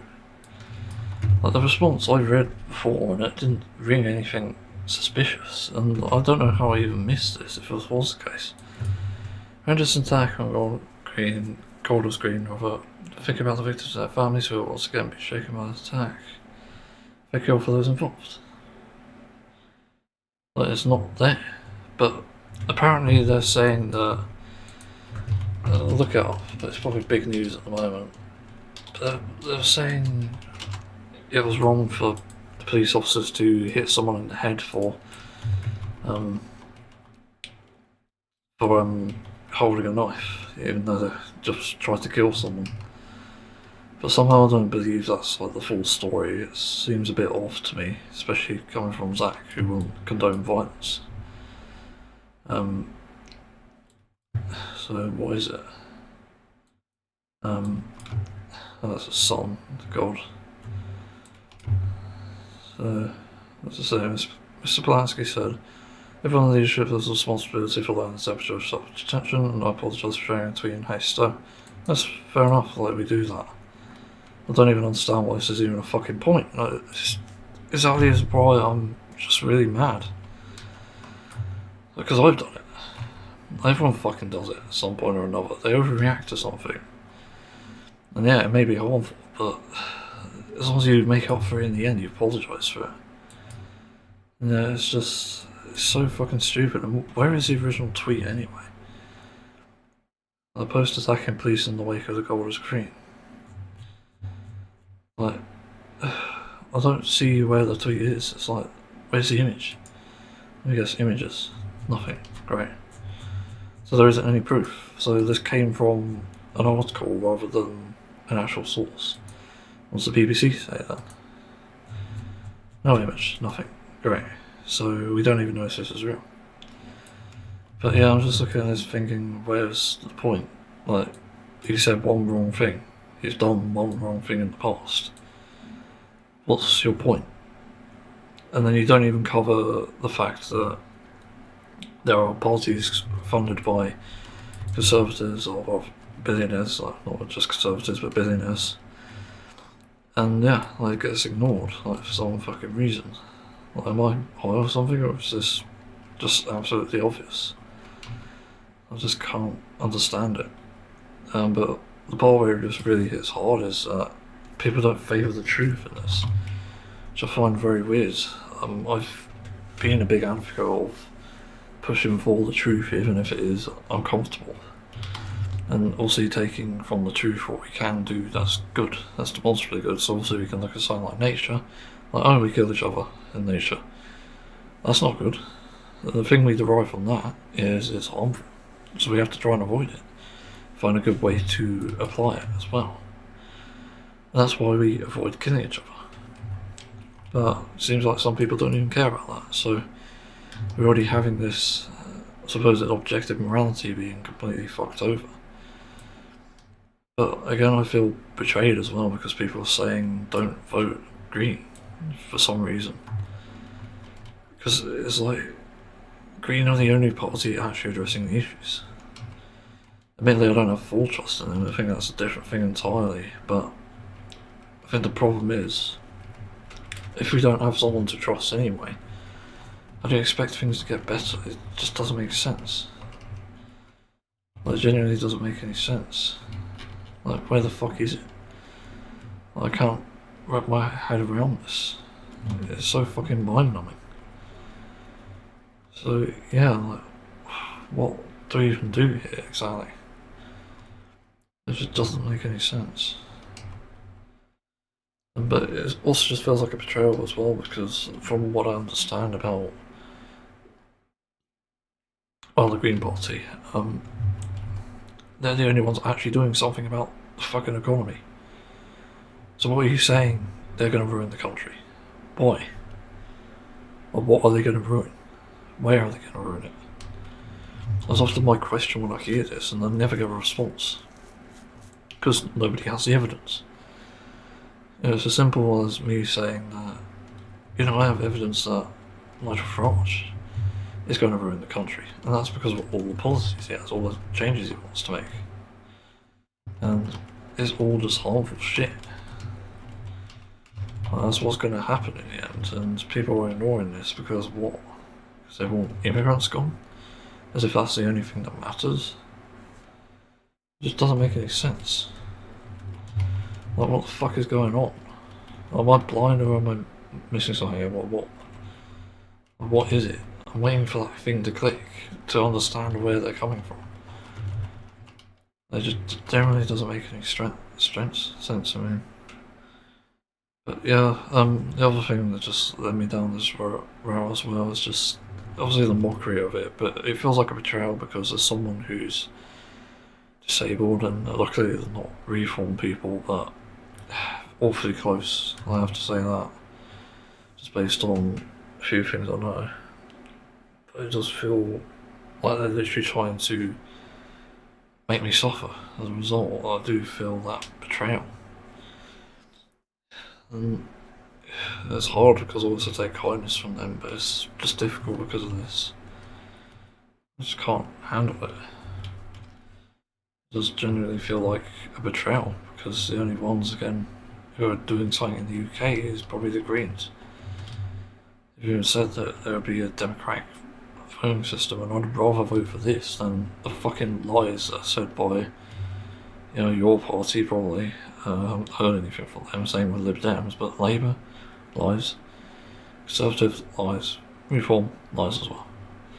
So like, what, we have 3 options and the best one is the Greens, so what the fuck are we even doing here? And hearing all that just made me want to kill myself. I just wanted to scrunch up the coke can I had and just slice my wrist and be done with it. Just fucking fed up. Can't stand living in this world anymore, especially if people close to me are just gonna decide, no, you can't have your rights, you can't have a hopeful future. Then what's the fucking point? I don't know if I want to live to see reform voters get fucked over by their own shit. It would never be fun. But I don't know if I just want to live for myself. That's the difficult part. I'm so worthless to people, it seems, that I just don't deserve to live. And then I get people turning around saying, no, you deserve it, call the Samaritans. Fuck the Samaritans. They're literally fucking useless, as are every other suicidal prevention company. Because they are companies and not organisations, get real. They don't prevent suicides, they perpetuate them, because they're not doing anything effective.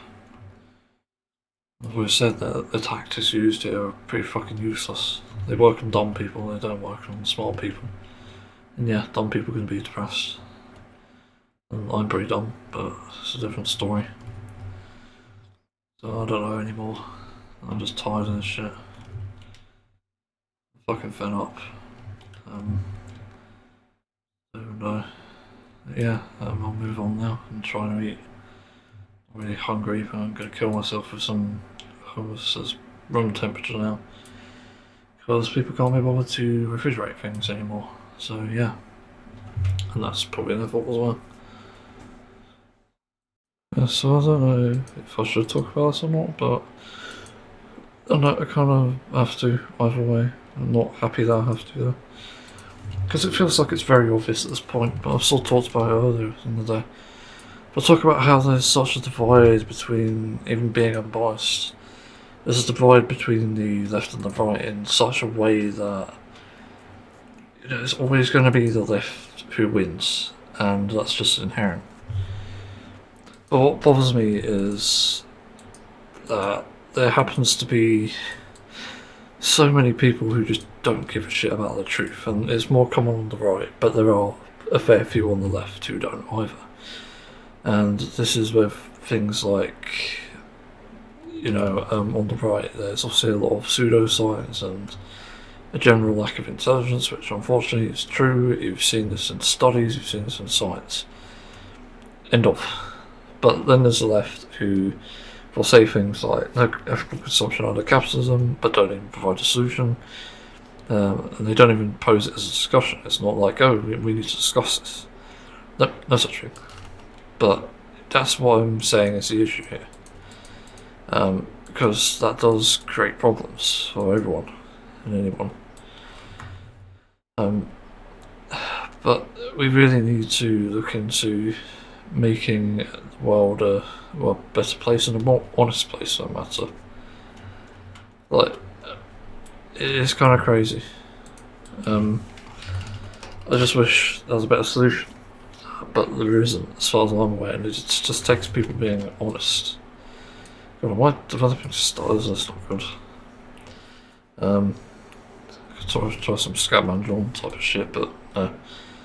I'm in the mood for that at the moment. But yeah, but this isn't like the only thing that bothers me. It's also like in reality of what I've just talked about in the previous topic, which has made me feel somewhat suicidal because I just don't think there's much hope for the UK at the moment.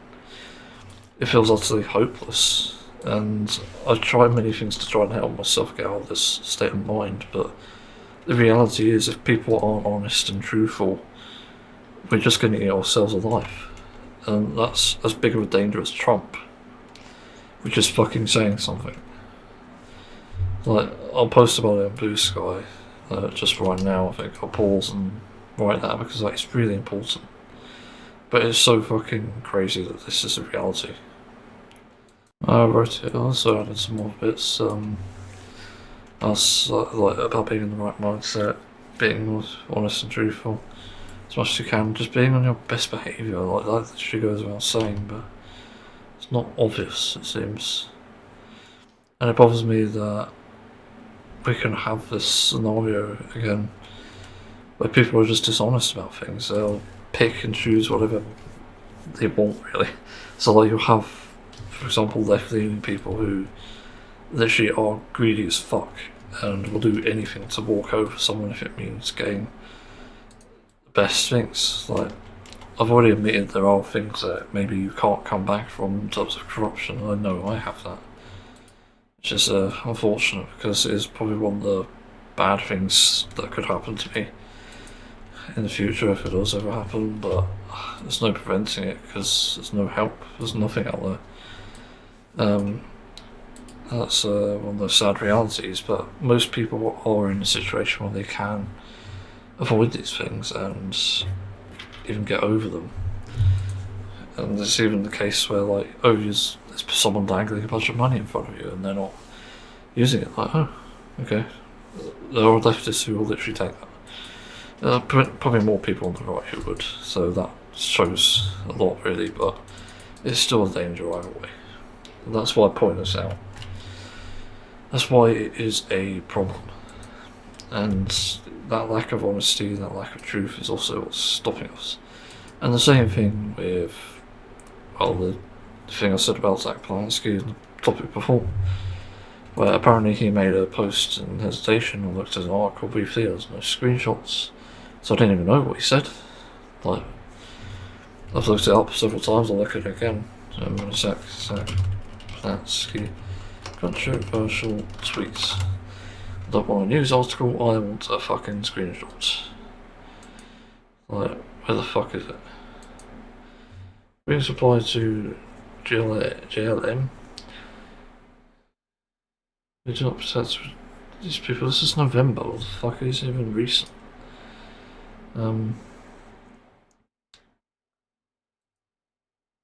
Nothing. So still nothing. Still nothing.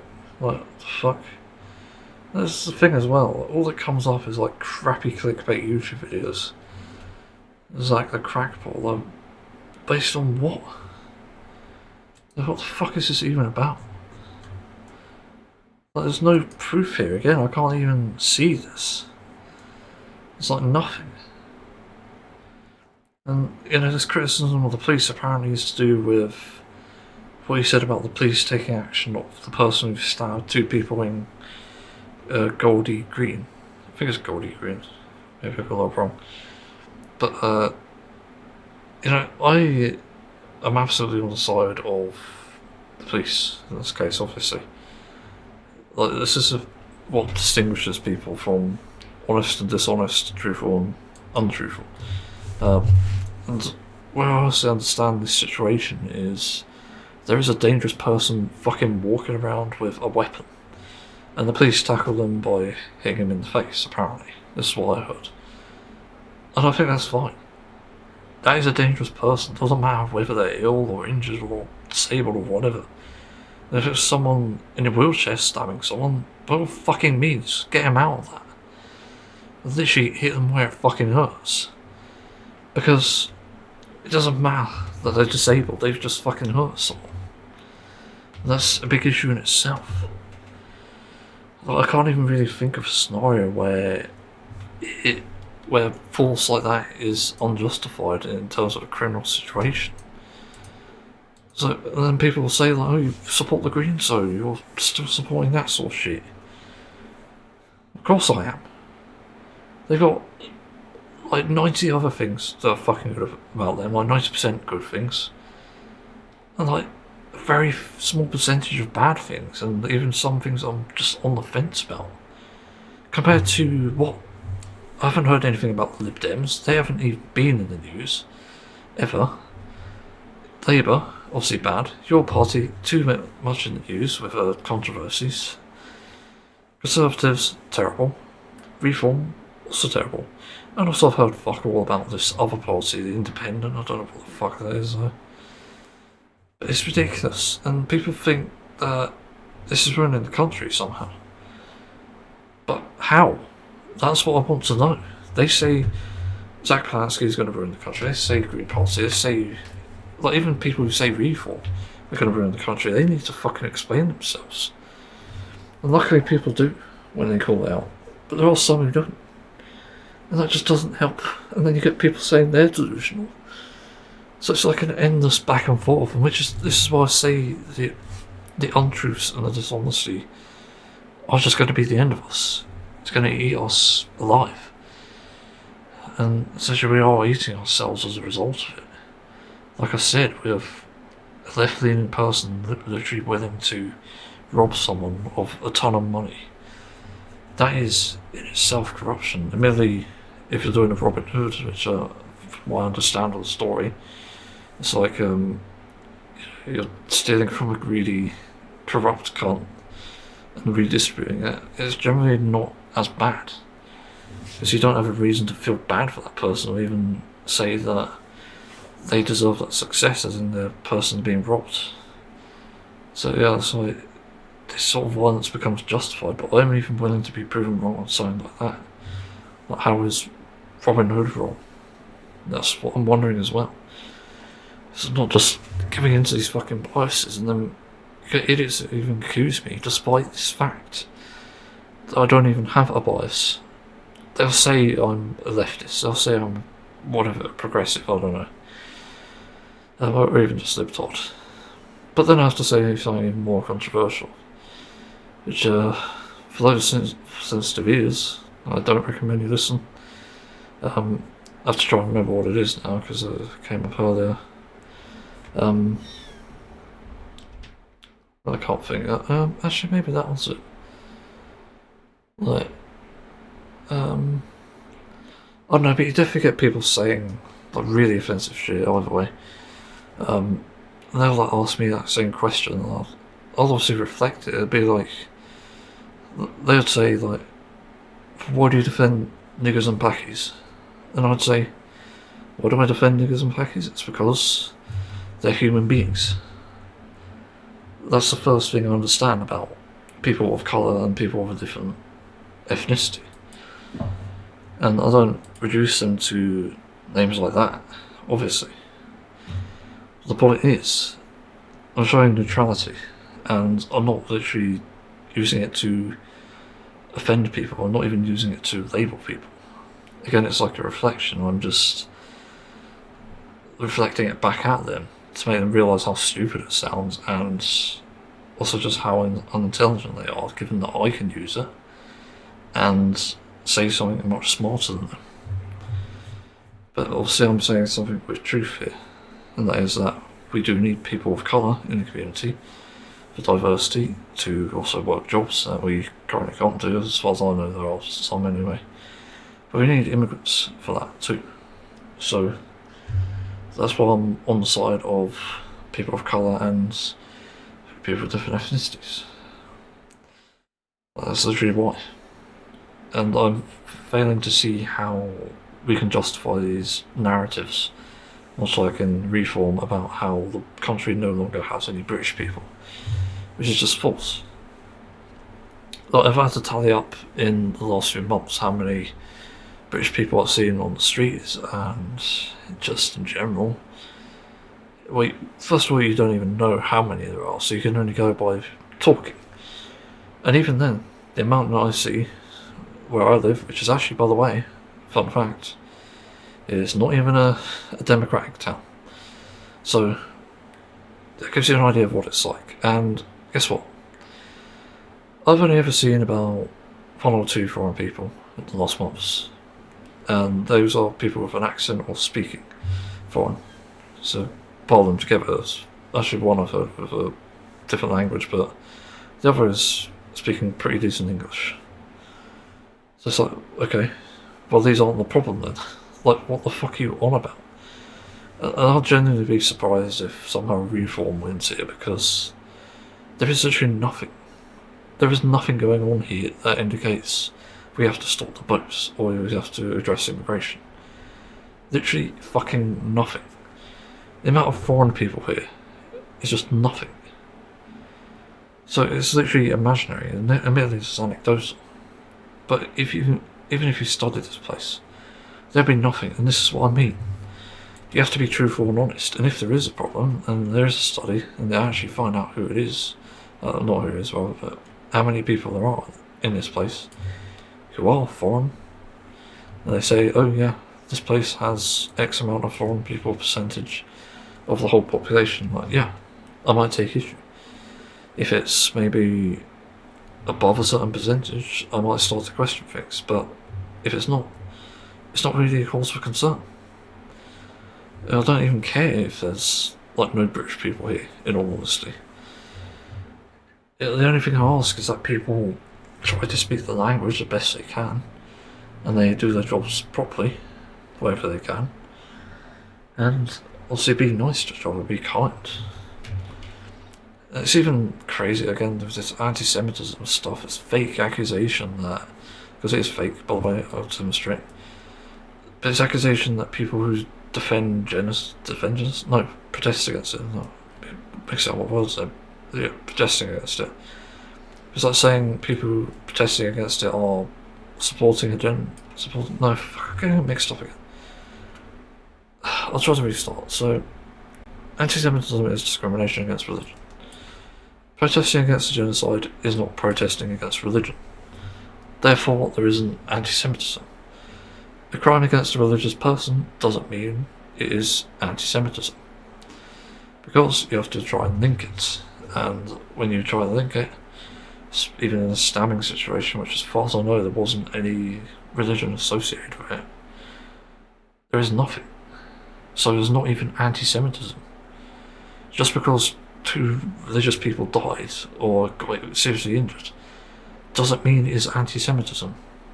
Many non-religious people die, but you don't hear us crying wolf about this. You don't hear us saying that atheism is under attack as a protected belief, which I'm pretty sure it is, by the way. I could be wrong about that in UK terms, but nobody's crying about that. And yet, British people get fucking harmed all the time. Like, what are we doing? Where is this fucking accusation even coming from? It's just nuts, and it's almost like they're using... Well, actually, I think it is, actually. Like, they're using the anti-Semitism card to basically suppress protesters. And with everything we know, with like the going-ons with Israel, for example, again, not anti-Semitism, I'm not even saying it's about the religion, it seems like they're trying to suppress voices against, well, Israel, religion, and obviously the genocide. Wait, did I say religion? That? I think I did, that was a mistake. But we're not voicing our opinion about religion here, it's about strictly the genocide and Israel. Israel, the country. Not a religion, a country. So, there's like a massive difference. This is what I mean with being truthful and honest. If you were to play this fucking audio recording in a courtroom somehow, good luck getting me in there. Fucking kill myself before that. But, you know, if you were to play this in there, you have to understand the truth and the honesty is where you start to see change, where you start to see progress. And you actually start to lose the argument, and you don't need a fucking lawyer to figure this out. When you get into these debates, and I've debated many topics over this time, over a long time rather, and even gone as far as to refute my own points about things, even debunking my previous thoughts on religion, which weren't very favourable, or savoury rather. But you know, the moment you can do that, I think you can overcome a lot of obstacles, and you can obviously speak out about this with confidence and understand that sometimes these things are simply addressed. But other people's dishonesty gets in the way of that. It gets in the way of progress. It gets in the way of actual change, actual positivity. Yeah, it's just a horrific situation either way. You know, truth is under attack, and that's just an objective fact at this point rather. And it is also really shameful that somehow, with everything going on, people can, well, not just people, it's like political parties, and yeah, these parties can just try to reflect everything that the worst people in history have done. They're trying to reflect what Hitler did in World War II, and like, do I even need to go into that? I did history as a GCSE, and yeah, based on what I understand of that, from what little I do remember actually, I think it was literally a progression thing. Sides quite small, and you know, sort of anger and outrage in place, and then suddenly dictatorship. Yeah, lost everything. Until obviously the war ended. But yeah, I don't really know where else stand here. But it's just a very concerning situation overall. Just many things here. But as I said, the most important thing to me is just the truth and honesty. You know, that's the thing that's, well, those are the things rather that are most in danger. Again, if we don't acknowledge it, we eat ourselves. It doesn't matter how much fucking billions of pounds you paid or dollars. It doesn't matter how much pleasure you get from the thing that you're doing. At the end of the day, the consequences far outweigh benefits. and trying to minimise or even have no consequence at all is going to be the better option as like a population, and even the top 1%. That has to be said for billionaires who are fucking yourselves because of economic inequality, by not giving your staff proper pay and by not helping local businesses, because yeah, they do need help because the government's not helping, and well, if the government does help, that's good. They don't really need to bother. But having this capitalist society does create problems for everyone else. You're just looking at a number go up, and you're not even explaining exactly why you care about the profit, which is something that I'm interested in, by the way. Again, I'm willing to be proven wrong on this. But I want to know why billionaires or millionaires are so fixated on getting a profit out of people, out of a company. Because it doesn't make sense to me why that would be a thing. You know, someone who doesn't necessarily work, but is on disability, I just need to know where this comes from. Because there is something going on here, but we're not being told. So that's why it matters. Like, convince me. I'm all ears at this point. But until that point, I'm just going to believe what we currently know. And that is profits are ruining the world. You know, it's hard to say, but I wouldn't even accept any sort of profit. Again, other than the corruption thing, I have a big problem with. There is nothing that can really change me, to be honest. It's a difficult situation as well, so again, I'm risking a lot by calling out shit, by doing controversial things, and I acknowledge that. I worry that I'm the arsehole sometimes. But I have to do it because nobody else is, and there won't be any change otherwise. So of course it matters. But damn, I've spoken a lot, so yeah, I don't really have anything else to add, so let's move on. This is a weird topic that sort of feel like talking about. Excuse me if I clear my throat randomly because it's getting really uncomfortable. I don't know why this keeps happening. So there was a video by Chainbrain of all things, of all channels I mean, talking about just the bullshit state of modern metal, and there are parts I agree with and disagree with.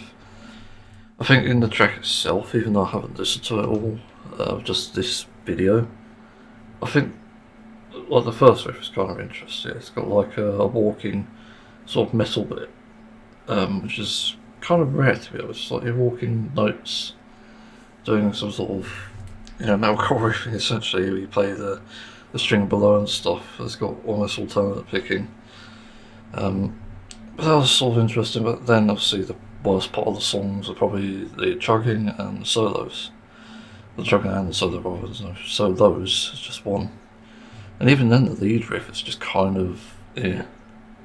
And I looked at my, well actually it's complete by the way, just my new original track, which I'm going to work on the artwork for at some point. And you know, I always think when I'm making a track, even with something like dance or an old one like bar, or whatever you call it, I always try to make original tracks interesting. Like even something like Fly had a sort of interesting part to it, or parts to it rather.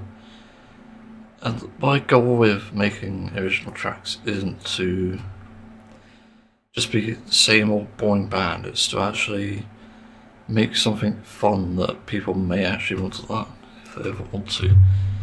And it's probably hard to even distribute the media. I don't even know how well it would translate with FL Studio, because obviously it's like a series of piano roll notes, and then you have to convert that to, well, tab, and that's going to be hard to do, I think. But I think in terms of modern metal discussions, I do see it a lot where bands go from insane riffs and melodies to, well, simplicity and stupidity. And I don't really like it either. There are very few bands that even do the modern metal well.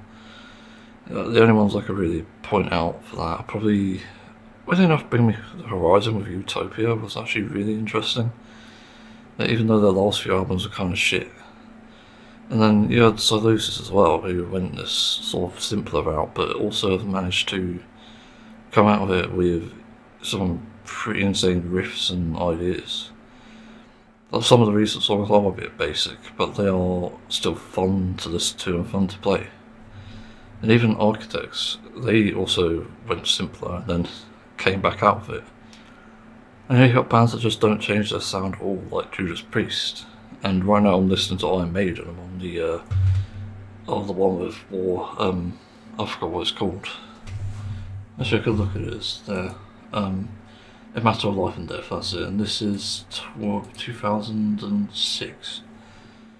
So yeah, like their sound hasn't really changed, which is interesting for the however many years they've been around. It's at least 25 years by this point. This album, I mean. But I don't know why they changed songs either. I swear I saw a video on this a while ago, like bands just try to either get with the times, as in, this is what people want in metal, but then, strangely enough, you have metalheads who like this music, but then they like the other stuff more. They like, for example, old Parkway Drive versus new. They like old Silosis versus new, even. A good case of that. And yeah, I'm sort of in that bandwagon as well. I prefer older band tracks usually than the newer ones. There's very few cases where new releases can end up being better than obviously the originals or whatever. You know, whatever the old tracks were. I can't even think of the last band that did that. Even Judas Priest, who again stuck to their guns. Their album was good. I wouldn't say it's amazing, but it is definitely good. They're still doing the same style, and that's impressive in its own way. Yeah, I really don't understand why they go that route. I think again the reason is trying to get with the times, trying to be, well, young and hip, which is a bit stupid, and especially comparing Bring Me the Horizons albums, you'll probably see big dips in, well, the amount of enjoyment people get from it. You know, imagine the first albums, you'll probably see big spikes, but then you go lower as you go along, and then it just spikes up again because of Utopia. That sort of thing that surprised me, but there's also the issue of money as well, and it is sort of objectively cheaper to essentially make an album that's very simple. Like, for example, I could just pick up my guitar here and write, bass guitar. Okay, not a guitar, but a bass. But I could just pick up a guitar anyway and make up some sort of riff by following a basic chord progression anyway. You know, just figure out the verse, man, like, I don't know. Up there I've got a Guitar Theory poster. Like, do like one of the other popular chord progressions. There's 1, 6, 4, 5. Well, you could do that as a chord progression in the verse, and then for the chorus you could do, I don't know, 1, 4, 1, 5. She does it well. I could even imagine that as well. That's the crazy thing. That's how dumbed down riffs have gotten essentially. That she do those sort of progressions, and it feels lifeless, unfortunately. But that's how easy it is to make this stuff, and I'm not even the most advanced guitarist, and yet I realise this is stupid. I'm not even as good as these guitarists who've gone this route, and yet, again, I realise there's a problem. And then I compare this music to what I've made, yeah, like as a original track. Basically what I made is like an extremely dark and heavy song with pretty complex chord shapes and stuff. Because it's got like dissonances, it's got movement, it's pretty insane. There's also a bit of a bend in the verse, I believe. It's on an 8 string as well. But yeah, that's the thing. That's the other thing that was mentioned here actually. It's like going the route of using like 7 strings and 8 strings. I admittedly had this phase where I thought okay, 8 strings and 7 strings are a bit stupid. But the actual benefit of an 8 string and 7 string is you've got not just a lower range, but the higher range of, you know, being able to, like, for example, tap, or doing a pick scrape, or even just using it as like a keyboard. Well, there are many scenarios here where the extended range of the guitar is actually a benefit.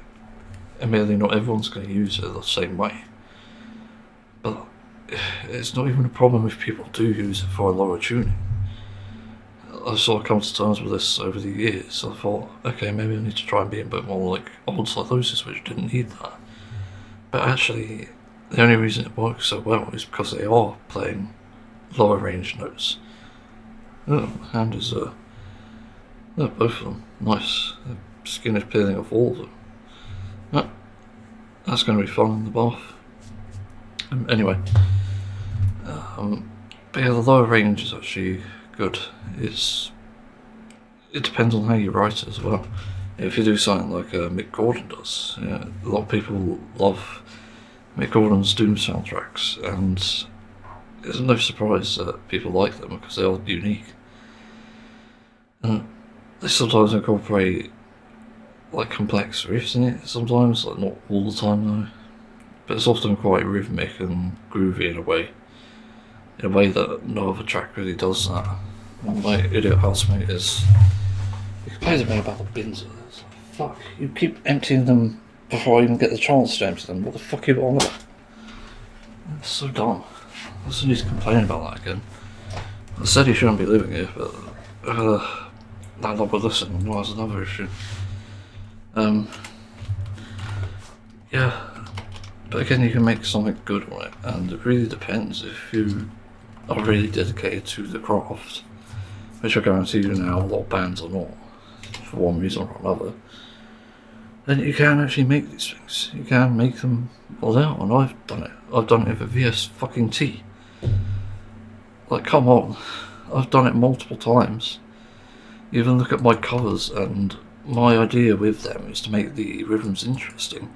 Because even then, like, the cover channels I like do sometimes go that simple route. Not all the time, but you have to make the rhythms interesting at least. Because if you don't, then it just gets boring. It's not fun to listen to.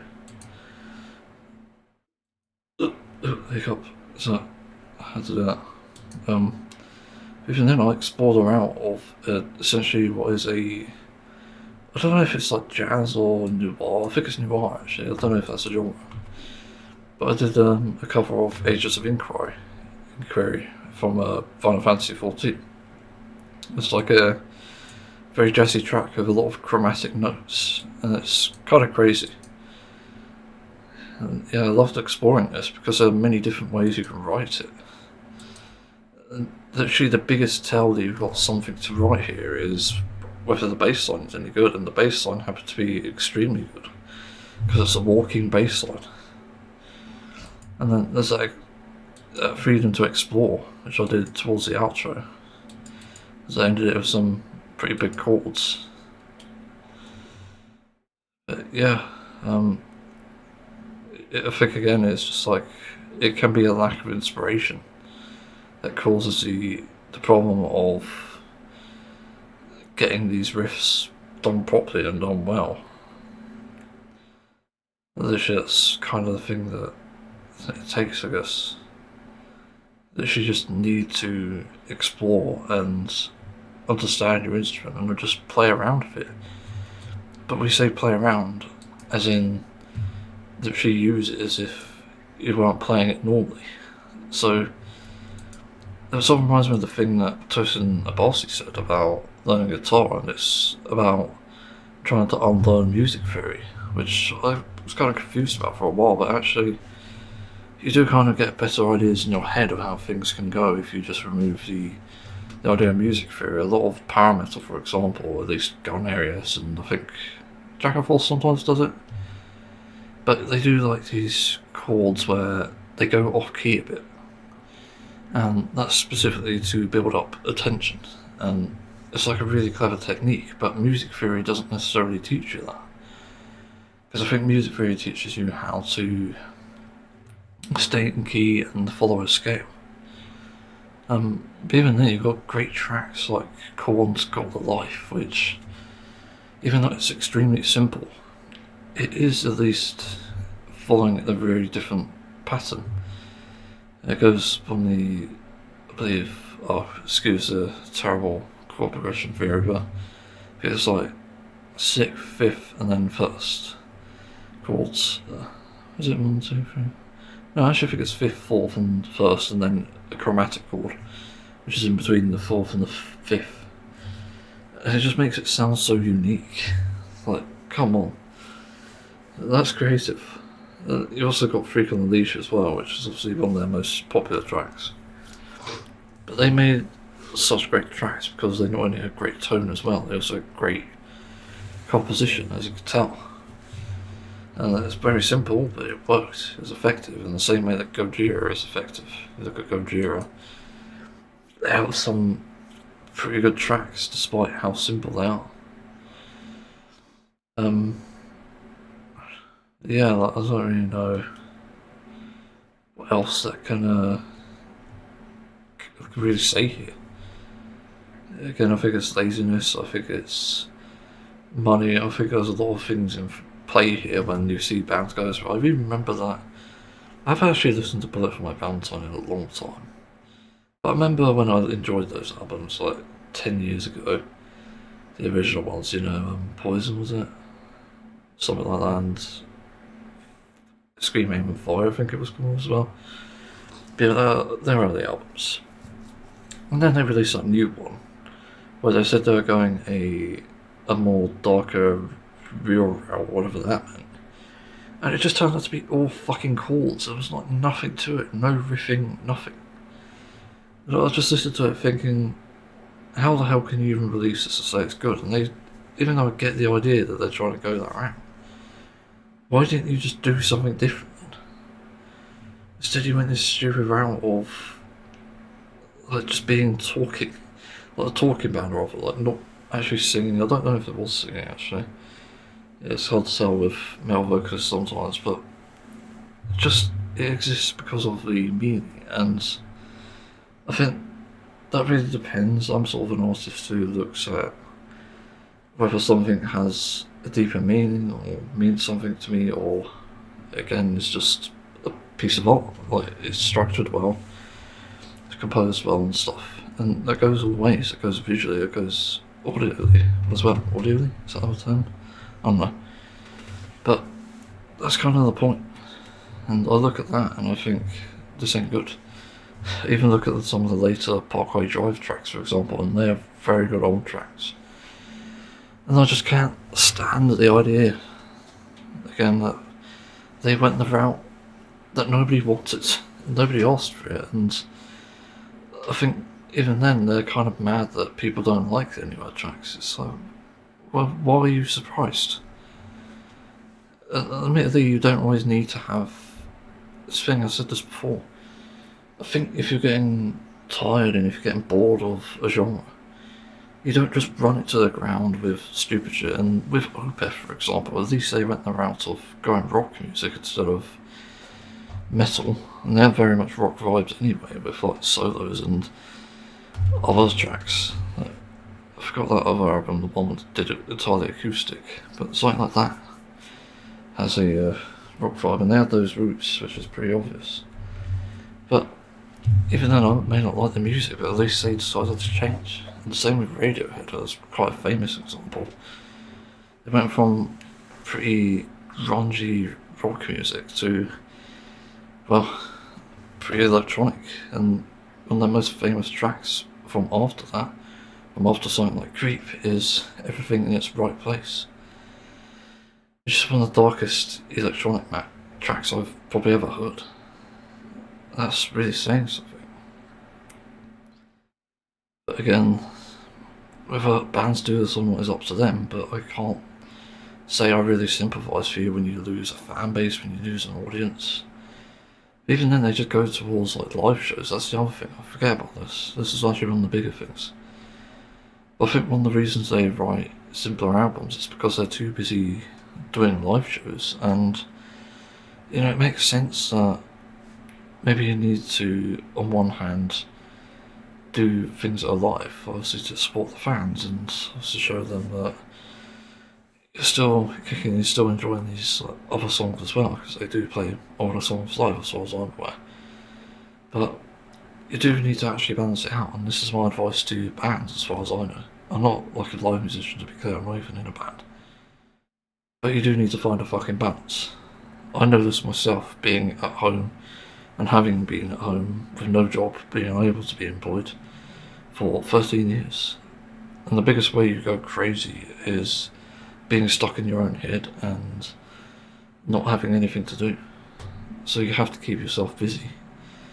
And if music is something that's difficult for you, simply discuss it, obviously with your bandmates or whatever. Say that you can only do a live show like twice every year, and something like that, and then write albums on the rest. And the rest of the days you're supposedly working or working on a hobby. And that's the solution. I could be wrong, but to me that's what it is about. That's what it should be for. Yeah, it's a job, it's a profession. And if you don't want to do music anymore, that's fine. I think you could probably do just live music, and then you go the route of, I don't know, become an artist, become an actor. It really depends. But I think that's how you stay happy whilst obviously choosing this profession. I don't think you can really have one or the other. Is that the way? I'm not sure if that's actually the term. I guess you can't have your cake and eat it. Like, there's no perfect world where you can do tons of live shows and make music. It's possible for some, but not everyone. Anyway, I think I better go because my bowels are about to explode again. So yeah, I thought this was interesting, so it's just to know people's thoughts if they have any. So let's move on to the next topic. Well, I've got a surprising topic to talk about, weirdly enough, even though I haven't finished my hobbies again, for fuck's sake. I only got 14 minutes left, which is fine, and luckily I don't need to cook today, which is another benefit. I don't think I can talk and make my music at the same time, that's going to be an issue. But I want to talk about basically a thing I just realised. Because I'm thinking of all the things that Reform are doing badly. And then I just suddenly remembered a narrative that Reform voters want to protect women and children. Or specifically women and girls. However, and also they do this out of fear, I forgot to mention that part. However, as far as I know, no Reform MP or Conservative MP, because there are Conservative MPs by the way, has ever stood with women and children. Ever. So, the idea that somehow this party protects them is just a fucking lie. It's an absolute red herring, and it shows the sheer stupidity of people who are following this party. Like, I almost guarantee you as well, another thing. If you look at the MP roles, what do you call it? But if you look at who's in Reform, and even Conservatives for that matter, you'll probably see that there is like barely anyone on there with a spouse, fiance, or even children. So again, there's absolutely nothing here. Like, they're not even standing with the people that you're saying you stand with. So it's an absolute failure when, again, this country is just going to be fucked by the stupidity of the right. And yeah, like, whilst it is cliche to bring up something like, well, right versus left, or socialism, or fascism, socialism versus fascism, it unfortunately is true, no matter what, and I'm unbiased. And I see this, I think what Reform are doing is actually textbook fascism.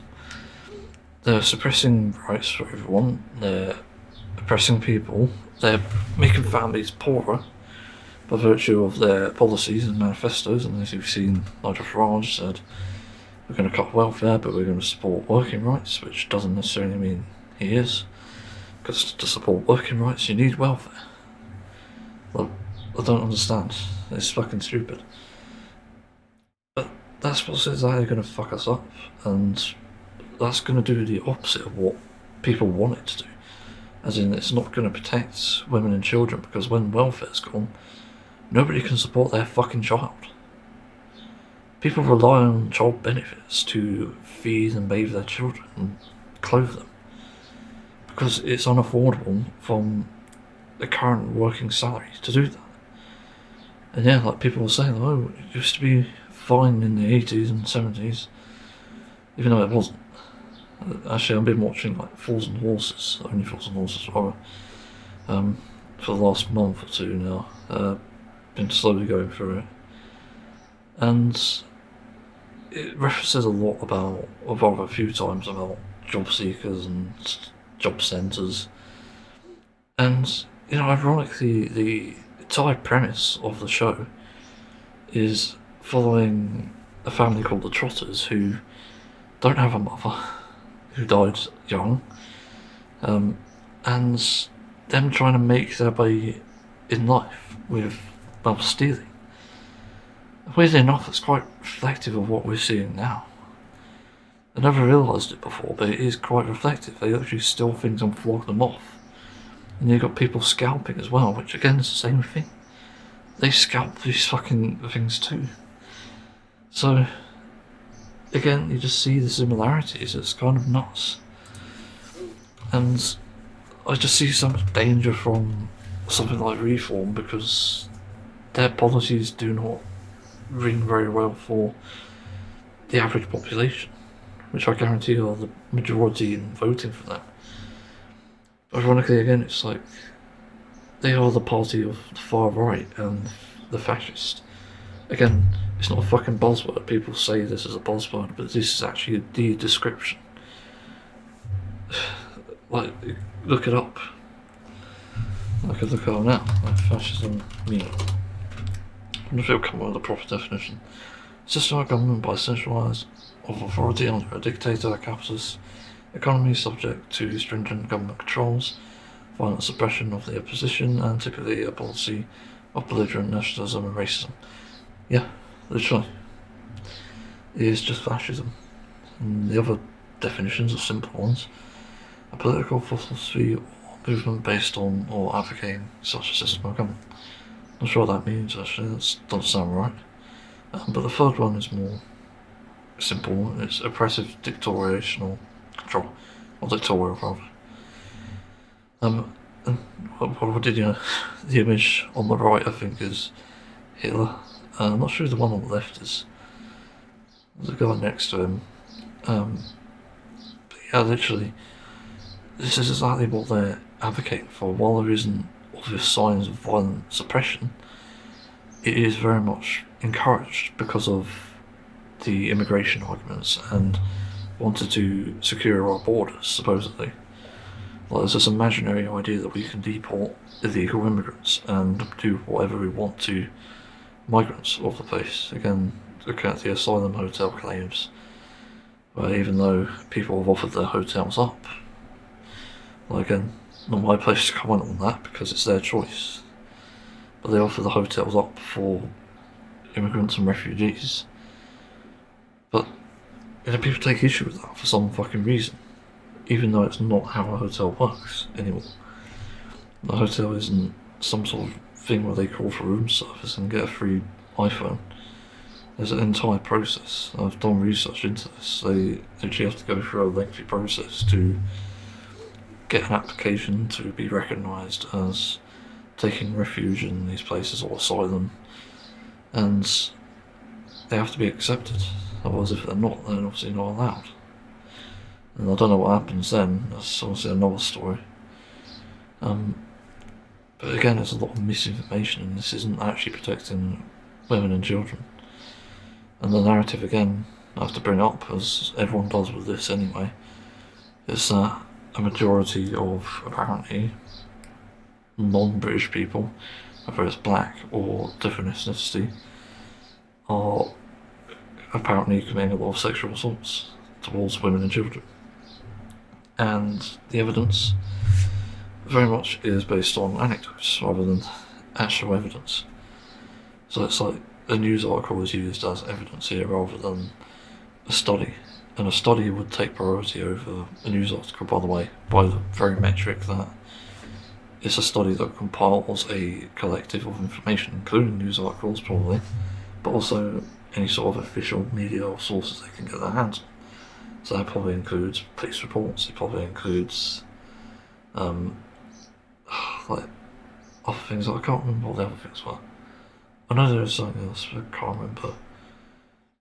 Yeah, like police reports, government reports, government statuses maybe. That I can't remember. But there is something there.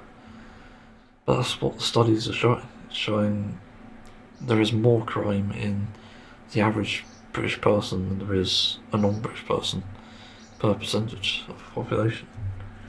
And even then, there is also the case where, in places where there are rights instated and stuff, there is still inherent racism and xenophobia, which also contributes to the economy, because nobody wants to hire those people, supposedly. Well, except for billionaires, which again is weird because they're the ones blaming them.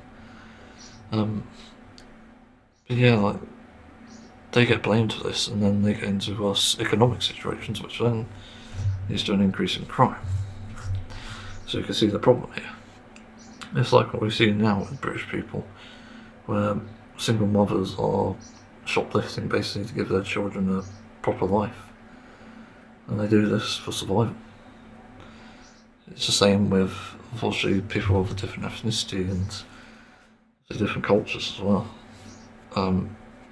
It's not even related to the fact that it came from another country or culture. It's just the reality. If you had no money now, like tomorrow, what would you do? There's a question that comes to mind. And I think if you can't do anything, then I think you've probably utterly failed. As in, if you're voting reform, you have actually failed to do something. It's just real fucking bad. Yeah, I'm trying to think. That's about it for like the reform thing. Again, you're not protecting women and children, you're suppressing them. And yeah, unfortunately that's the truth that both people will like and dislike, whether you're reform or not. But that is the reality, and I've already said my part on why this isn't a good thing in general, but people will not look past their greed and their grievances, even for that matter, see that, and that's their problem again. I'm not here saying the consequences because I'm there to scare people, I'm there to enlighten people. But I will lead into the next topic with enough, which I haven't actually finished the entire video, but it has some interesting points. So anyway, let's move on to that.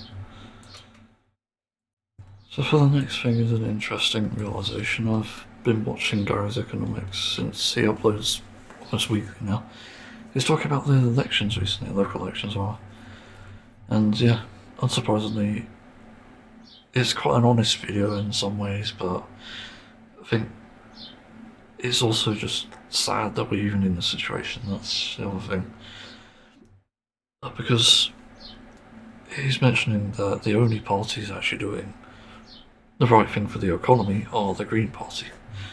And there hasn't been anything from Labour or even the Lib Dems, as was mentioned briefly here, about wealth tax, and there especially isn't any from anyone else, like Reform or Conservatives, with only apparently SNP and the Scottish National Party being the ones to talk about it.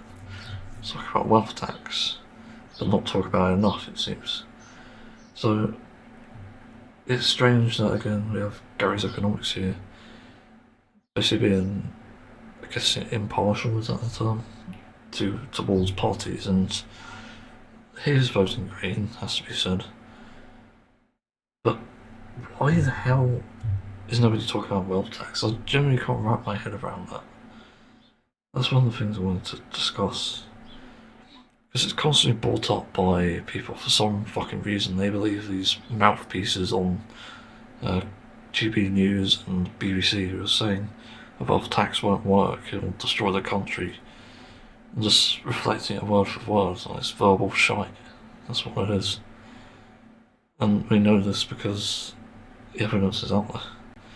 I'm not sure how effective wealth tax is, to be fair, but I'm pretty sure countries do well apply it wherever it is.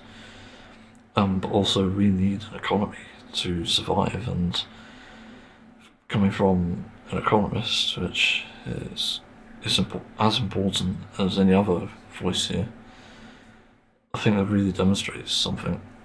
And the other thing with that, I suppose, is another topic that came up, which was something that Zack Polanski said, and it's about a £15 minimum wage, I believe. And he addressed it in an interview.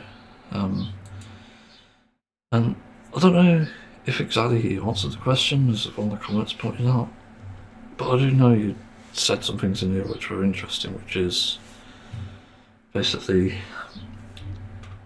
that taxing the wealth will allow us to support small businesses, which I think is a good idea, basically, and probably the way to go about it. But yeah, some of the comments just feel very AI when they bring up, like, what about inflation, what about these other things which are just irrelevant, and saying you didn't answer the question. Like, you fucking did. It's so dumb. And it just feels so frustrating as well, because these should be really obvious, rather than the Green are just the best policy out of everyone, for every fucking thing. For even the last topic, protecting women and children, for even cutting down prices, for even probably more council related things like filling in potholes and shit. Well, I haven't seen them talk about it specifically, but it's probably a knock-on effect of taxing the wealth, because we're expecting probably hundreds of billions to come in that way, and that can support us. In the end, it's probably not a big enough number, to be fair, but it will have an impact. But yeah, I suppose the thing I want to talk about with Gary's economics is also how he reflects what I've said since I've learnt about all this and got into politics. And that basically is the only way to stop reform is tactical voting. He didn't say it like that, but he did imply that the split in left-leaning spaces is what will allow reform to win. As in, if all of us from the left, even those convinced by the right, can come together to realise we have the same goal, we want lower prices, we have to protect women and children, have to even get our living standards up to standard. Because currently it's not living standards, it's like the living hell, I guess. Because there is no standard. That's why you got people shoplifting, that's why you got so many people out of a job and so many people doing evil shit. Because people are panicking and people are unable to function. This is what I mean. We need this to help us, and that's why I say a tactical vote, and even said it months ago, last year. A tactical vote is the way to go. Because it is the way to go. A tactical vote will mean we eliminate one party, or two, depending on who it is, and get one at the forefront. So, again, if we're tactically voting, people on the left should universally agree on one party, whoever that is. And it might even be Labour, but I wouldn't trust Labour at this fucking point. But let's say it's maybe, in a hypothetical, that it's the Lib Dems. If we can all agree that Lib Dems are fine, and we do obviously like a fake vote, obviously we do like a survey or something, and determine that Lib Dems are more favourable, the vote then becomes Labour. And even though I'm a big Green Party supporter, I think I'd have to go for Lib Dem. And that's just how it would work. And that's basically how a tactical vote works. It doesn't matter what you fucking think of that, or even if they do something that harms you. Let's say Lib Dems were even considering maybe getting rid of trans healthcare, for example. That's something quite specific to a minority. I think sadly for trans people, it is a necessary sacrifice. So let's just use my example, like autism. Let's say we stop support for autism. That's probably a better one and also hits closer to home. But let's say they stop recognising it in the NHS or something, or stopped funding anything around it. So I think there's like specifically autism specialised places, even though I don't think they really exist in the UK, to be fair. But they stopped funding it, and we don't have any support for autism. Okay, so they don't do that. Well then, they still have to vote Lib Dems. That's just a choice we have to make through tactical voting. But it's anything to get rid of reform, rather than looking at our ideals and looking at our dream situations where a party will address our actual specific issues, and looking at instead the greater good. And again, if people agree that Lib Dems are the way to go, we have to go Lib Dems. Or maybe even your party, but I don't know. But Green seems to be the best one in my opinion, just based on what we see and what has been said. And yeah, again, people disagree, but this is the point of a fucking tactical vote. You have to get over your fucking self, otherwise you get fucked. That's how it goes, and that's unfortunate. But that's the reality we're in now. It's I think 7 or is it 8 party system? I can't remember how many we have now. But essentially that's what's happening. The only way there's going to be any sort of winning and getting reform away from us is again through the tactical vote system and getting over yourself. As I've said, when it comes to autism, even like disability, like if they cut disability benefits, like, fuck it. Even though I'm going to be screwed over by that in the long run, I'm still going to have to accept it for what it is. Because it's more important that the country gets itself sorted so that people like me can then be supported by whatever it is, like the wealth tax, the correct implementation of immigration and stuff. Because again, the only correct implementation is a better support, a better education as well. And that is also important. I forget to mention education, but that is actually crazy how important that is. Literally need to be taught about critical thinking and diversity to get anywhere now. Yeah, like, I think that's about it, to be honest, with this topic. I don't really know what else to add. Yeah, even if something may be a death sentence, that's unfortunately a sacrifice has to be made. But reform is the death sentence, and you have to imagine how much worse it could be. That's the other thing. Because again, for every mistake that a party makes, with reform making the most and making the most bad policies there are, then there's often someone out there who's going to do it better, who's going to do the opposite of what reform are doing. And again, that happens to be Greens. Like, Greens and reform happen to be complete opposites. Lib Dems and Tories, I imagine, are the same. Your party and your Tories probably the same as well. Again, it's looking at what's the greater good here and the lesser evil. Again, the lesser evil would happen to be the party who may not agree with you, but agrees with everyone else as well, and also agrees with other parts. Like, there's more to life than just autism and disability, and even these other issues that we have. Because it's not the primary focus of life, even though it does impact you, and it varies as well. So forget that.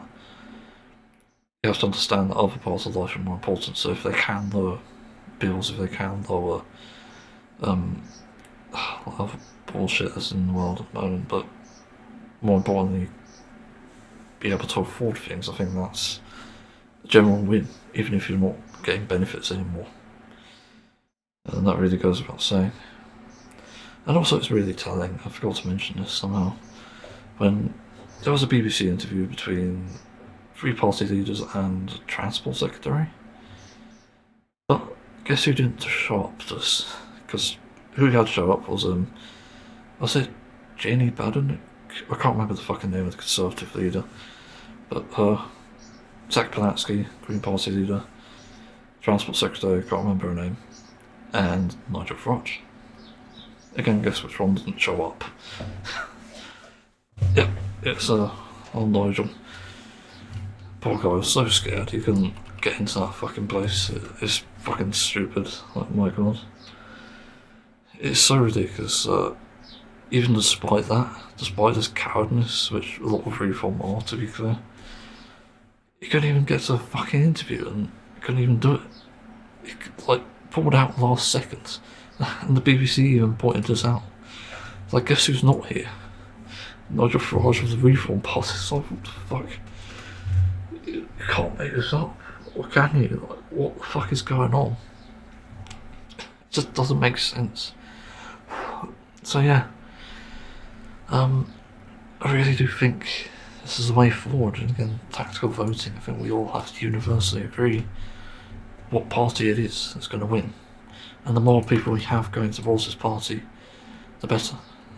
In fact, this is so important, rather, I might have to post this to Bluesky, because it's like a really important topic.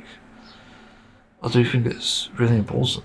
I think we do need to understand that the tactical vote is the only way we can have any chance, and that's that, really. But yeah, I'm fed up of talking about this now. Like, come on, it's so dumb. There's another thing here. Let's just post on Bluesky. I just saw. Hi, Heidi Alexander. We could say Stallman, his cabinet, and other members who turn a blind eye to genocidal incidents in Gaza, Israeli aggression in Lebanon and other areas of the Middle East, and blame those demonstrating against this because Jewish people are being one of two extended attacked, aren't fit to run the country. Yeah, like, nobody focuses on the Israeli aggression for some reason, because Jewish people are attacked again. Like, it's just nuts. It's literally a distraction as well. So also, when people do this shit, it's really annoying and it's really sad. But it does not help your situation at all. Obviously, the less attacks that happen on any religion for that matter, it's not just Jews, it's also Muslim and Christian, the better. But Israelis are also attacking Christians, so there you go. There's your party, by the way, an Israeli party for the UK. Hashtag Reform and Labour, as they're both with them. But anyway, this image, Guardian article, Politics Live with Andrew Sparrow. Polanski not fit to lead a party after Gold's green tweet, says Minister of UK Politics. What is this Gold's green tweet? Zack, Gold's green tweet. Let's do Guardian, because Guardian actually tends to do better articles than others, but not perfect. So Polanski apologised for sharing his social media post criticising police, Gold's green holding Gold's green stabbing himself to the head of the Metropolitan Police, said the Green Leader risked undermining public confidence in its officers. Polanski released Green Party said he was sorry, having shared someone else's post in haste. What? So it wasn't even his post. What? Am I blind or something? I'm just checking to see if I can still see the light particles, but the fuck? It's someone else's post. Are you kidding me? It's so stupid. Like, I don't even need to read the rest of this. I've already said it enough. But I'll share things in haste, but it doesn't mean I fucking believe them. It doesn't mean I think it should happen or it's real or even agree on it fully. But it's just fucking ridiculous. But yeah, like, I disagree with the same thing that he shared. Again, about hitting someone in the head for having a fucking knife in his hands that just was used to kill people. I really do think it's stupid to criticise that. Someone's murdering someone, I've said it before. Even if it was someone in a wheelchair. Like, knock them out of the fucking wheelchair. Cripple them further, even. Like, because something has to be done to stop them. As long as it's stopping them, obviously not outright doing something evil, like murdering or torturing them, that's fine. But you have to do something, don't you? For someone who's just attempted murder. And, you know, it's as close to equal punishment as you can get as well. Like hitting someone in the head, which could also kill them, but yeah, that's another story in itself. But that's another topic though. as I said, tactical voting is stupidly important, and I really need to get a move on because I'm so busy. So yeah, I felt like sharing this. Let's move on. Oh, well, I've got to make an outro for the podcast because I didn't realise how long it was going on for. Again. But it's been quite a few topics. Some gospel songs and not, as you've probably seen. Yeah, there's not really much changing it really. Again, just brief update on my situation. Still nothing. Like, I'm still waiting for the toilet to be replaced. Still waiting for patches to be patched off. There's like bugs coming into my house. This house or my house, but still. I'm just so fucking tired of it. It's so frustrating. I just want this shit to be done with, and then I still need to address another issue which will happen in the summer, where I have to somehow regulate the temperature in my room. Because the other day, my computer managed to make my area here in front of me reach 33 degrees. And the highest it ever got in the day, 20 degrees. And that night, this went up to 33 degrees. Guess how much it was outside? 11. Like, well, that seriously needs some better temperature regulation. That is ridiculous. I can't believe that. But yeah, so that needs solving, obviously. Otherwise, there's going to be big problems, I think, for my computer and even just my health. I don't know what even happened actually. There's another issue that came from that. I got this weird smell. I don't know what it is exactly. It's like a really fucking strange smell. I smelt it on someone I know that has dogs, and it's very distinct. Like, it's very sharp smelling. It's not like something's gone off, but it does smell weird. I don't know what it's from. I've had flare-ups as well, so I don't know if that's maybe related. But I can't smell it on myself. That's the thing. I've actually rather used the bath today. I've bathed and yeah, still having issues. Still having the smell, which is really annoying because this bothers me. It really bothers the fuck out of me. Because it's such an annoying smell. It's invasive. That's really the best term for it. But anyway, yeah, I guess there isn't much else to look out for, is there? I'm trying to think. I can't think. It's probably. Hey, I gotta finish I Made It at some point. Watching Camp Yoga at the moment, that's really fun. So yeah, it's a bit delayed in terms of getting through I Made It, and my routine change is helping to an extent. It's giving me time to do things before bed and be able to get to sleep on time and read. Like fucking reading again, which is extremely rare because I thought, this is a weird thing again, I thought I was cursed because I wasn't able to completely address the issues around my sleep patterns, and now it seems like I'm able to do my routines and stuff, play games and get to bed on time and read. Like, it's insane. I thought I was cursed to go overtime every time I wanted to go to bed and read, but then couldn't because I got distracted. But this has also helped my focus issues as well, I suppose, where I'm now browsing a lot less because the routine takes place before bed. I'm able to focus a bit more, I guess. Yeah, it's weird. I don't know. I didn't mean for this to be a long outro, but yeah, not much else going on, I don't think. Just no news on anything. I'm not going to bother with colonoscopy anymore. There's no fucking point. It feels like a joke, and you know, if you want to get a camera in there, don't fucking ask me to prep. Do it at my house. Otherwise, get lost. I'm fucking fed up of doing appointments like this shit. But yeah, anyway, thanks for listening. See you next time.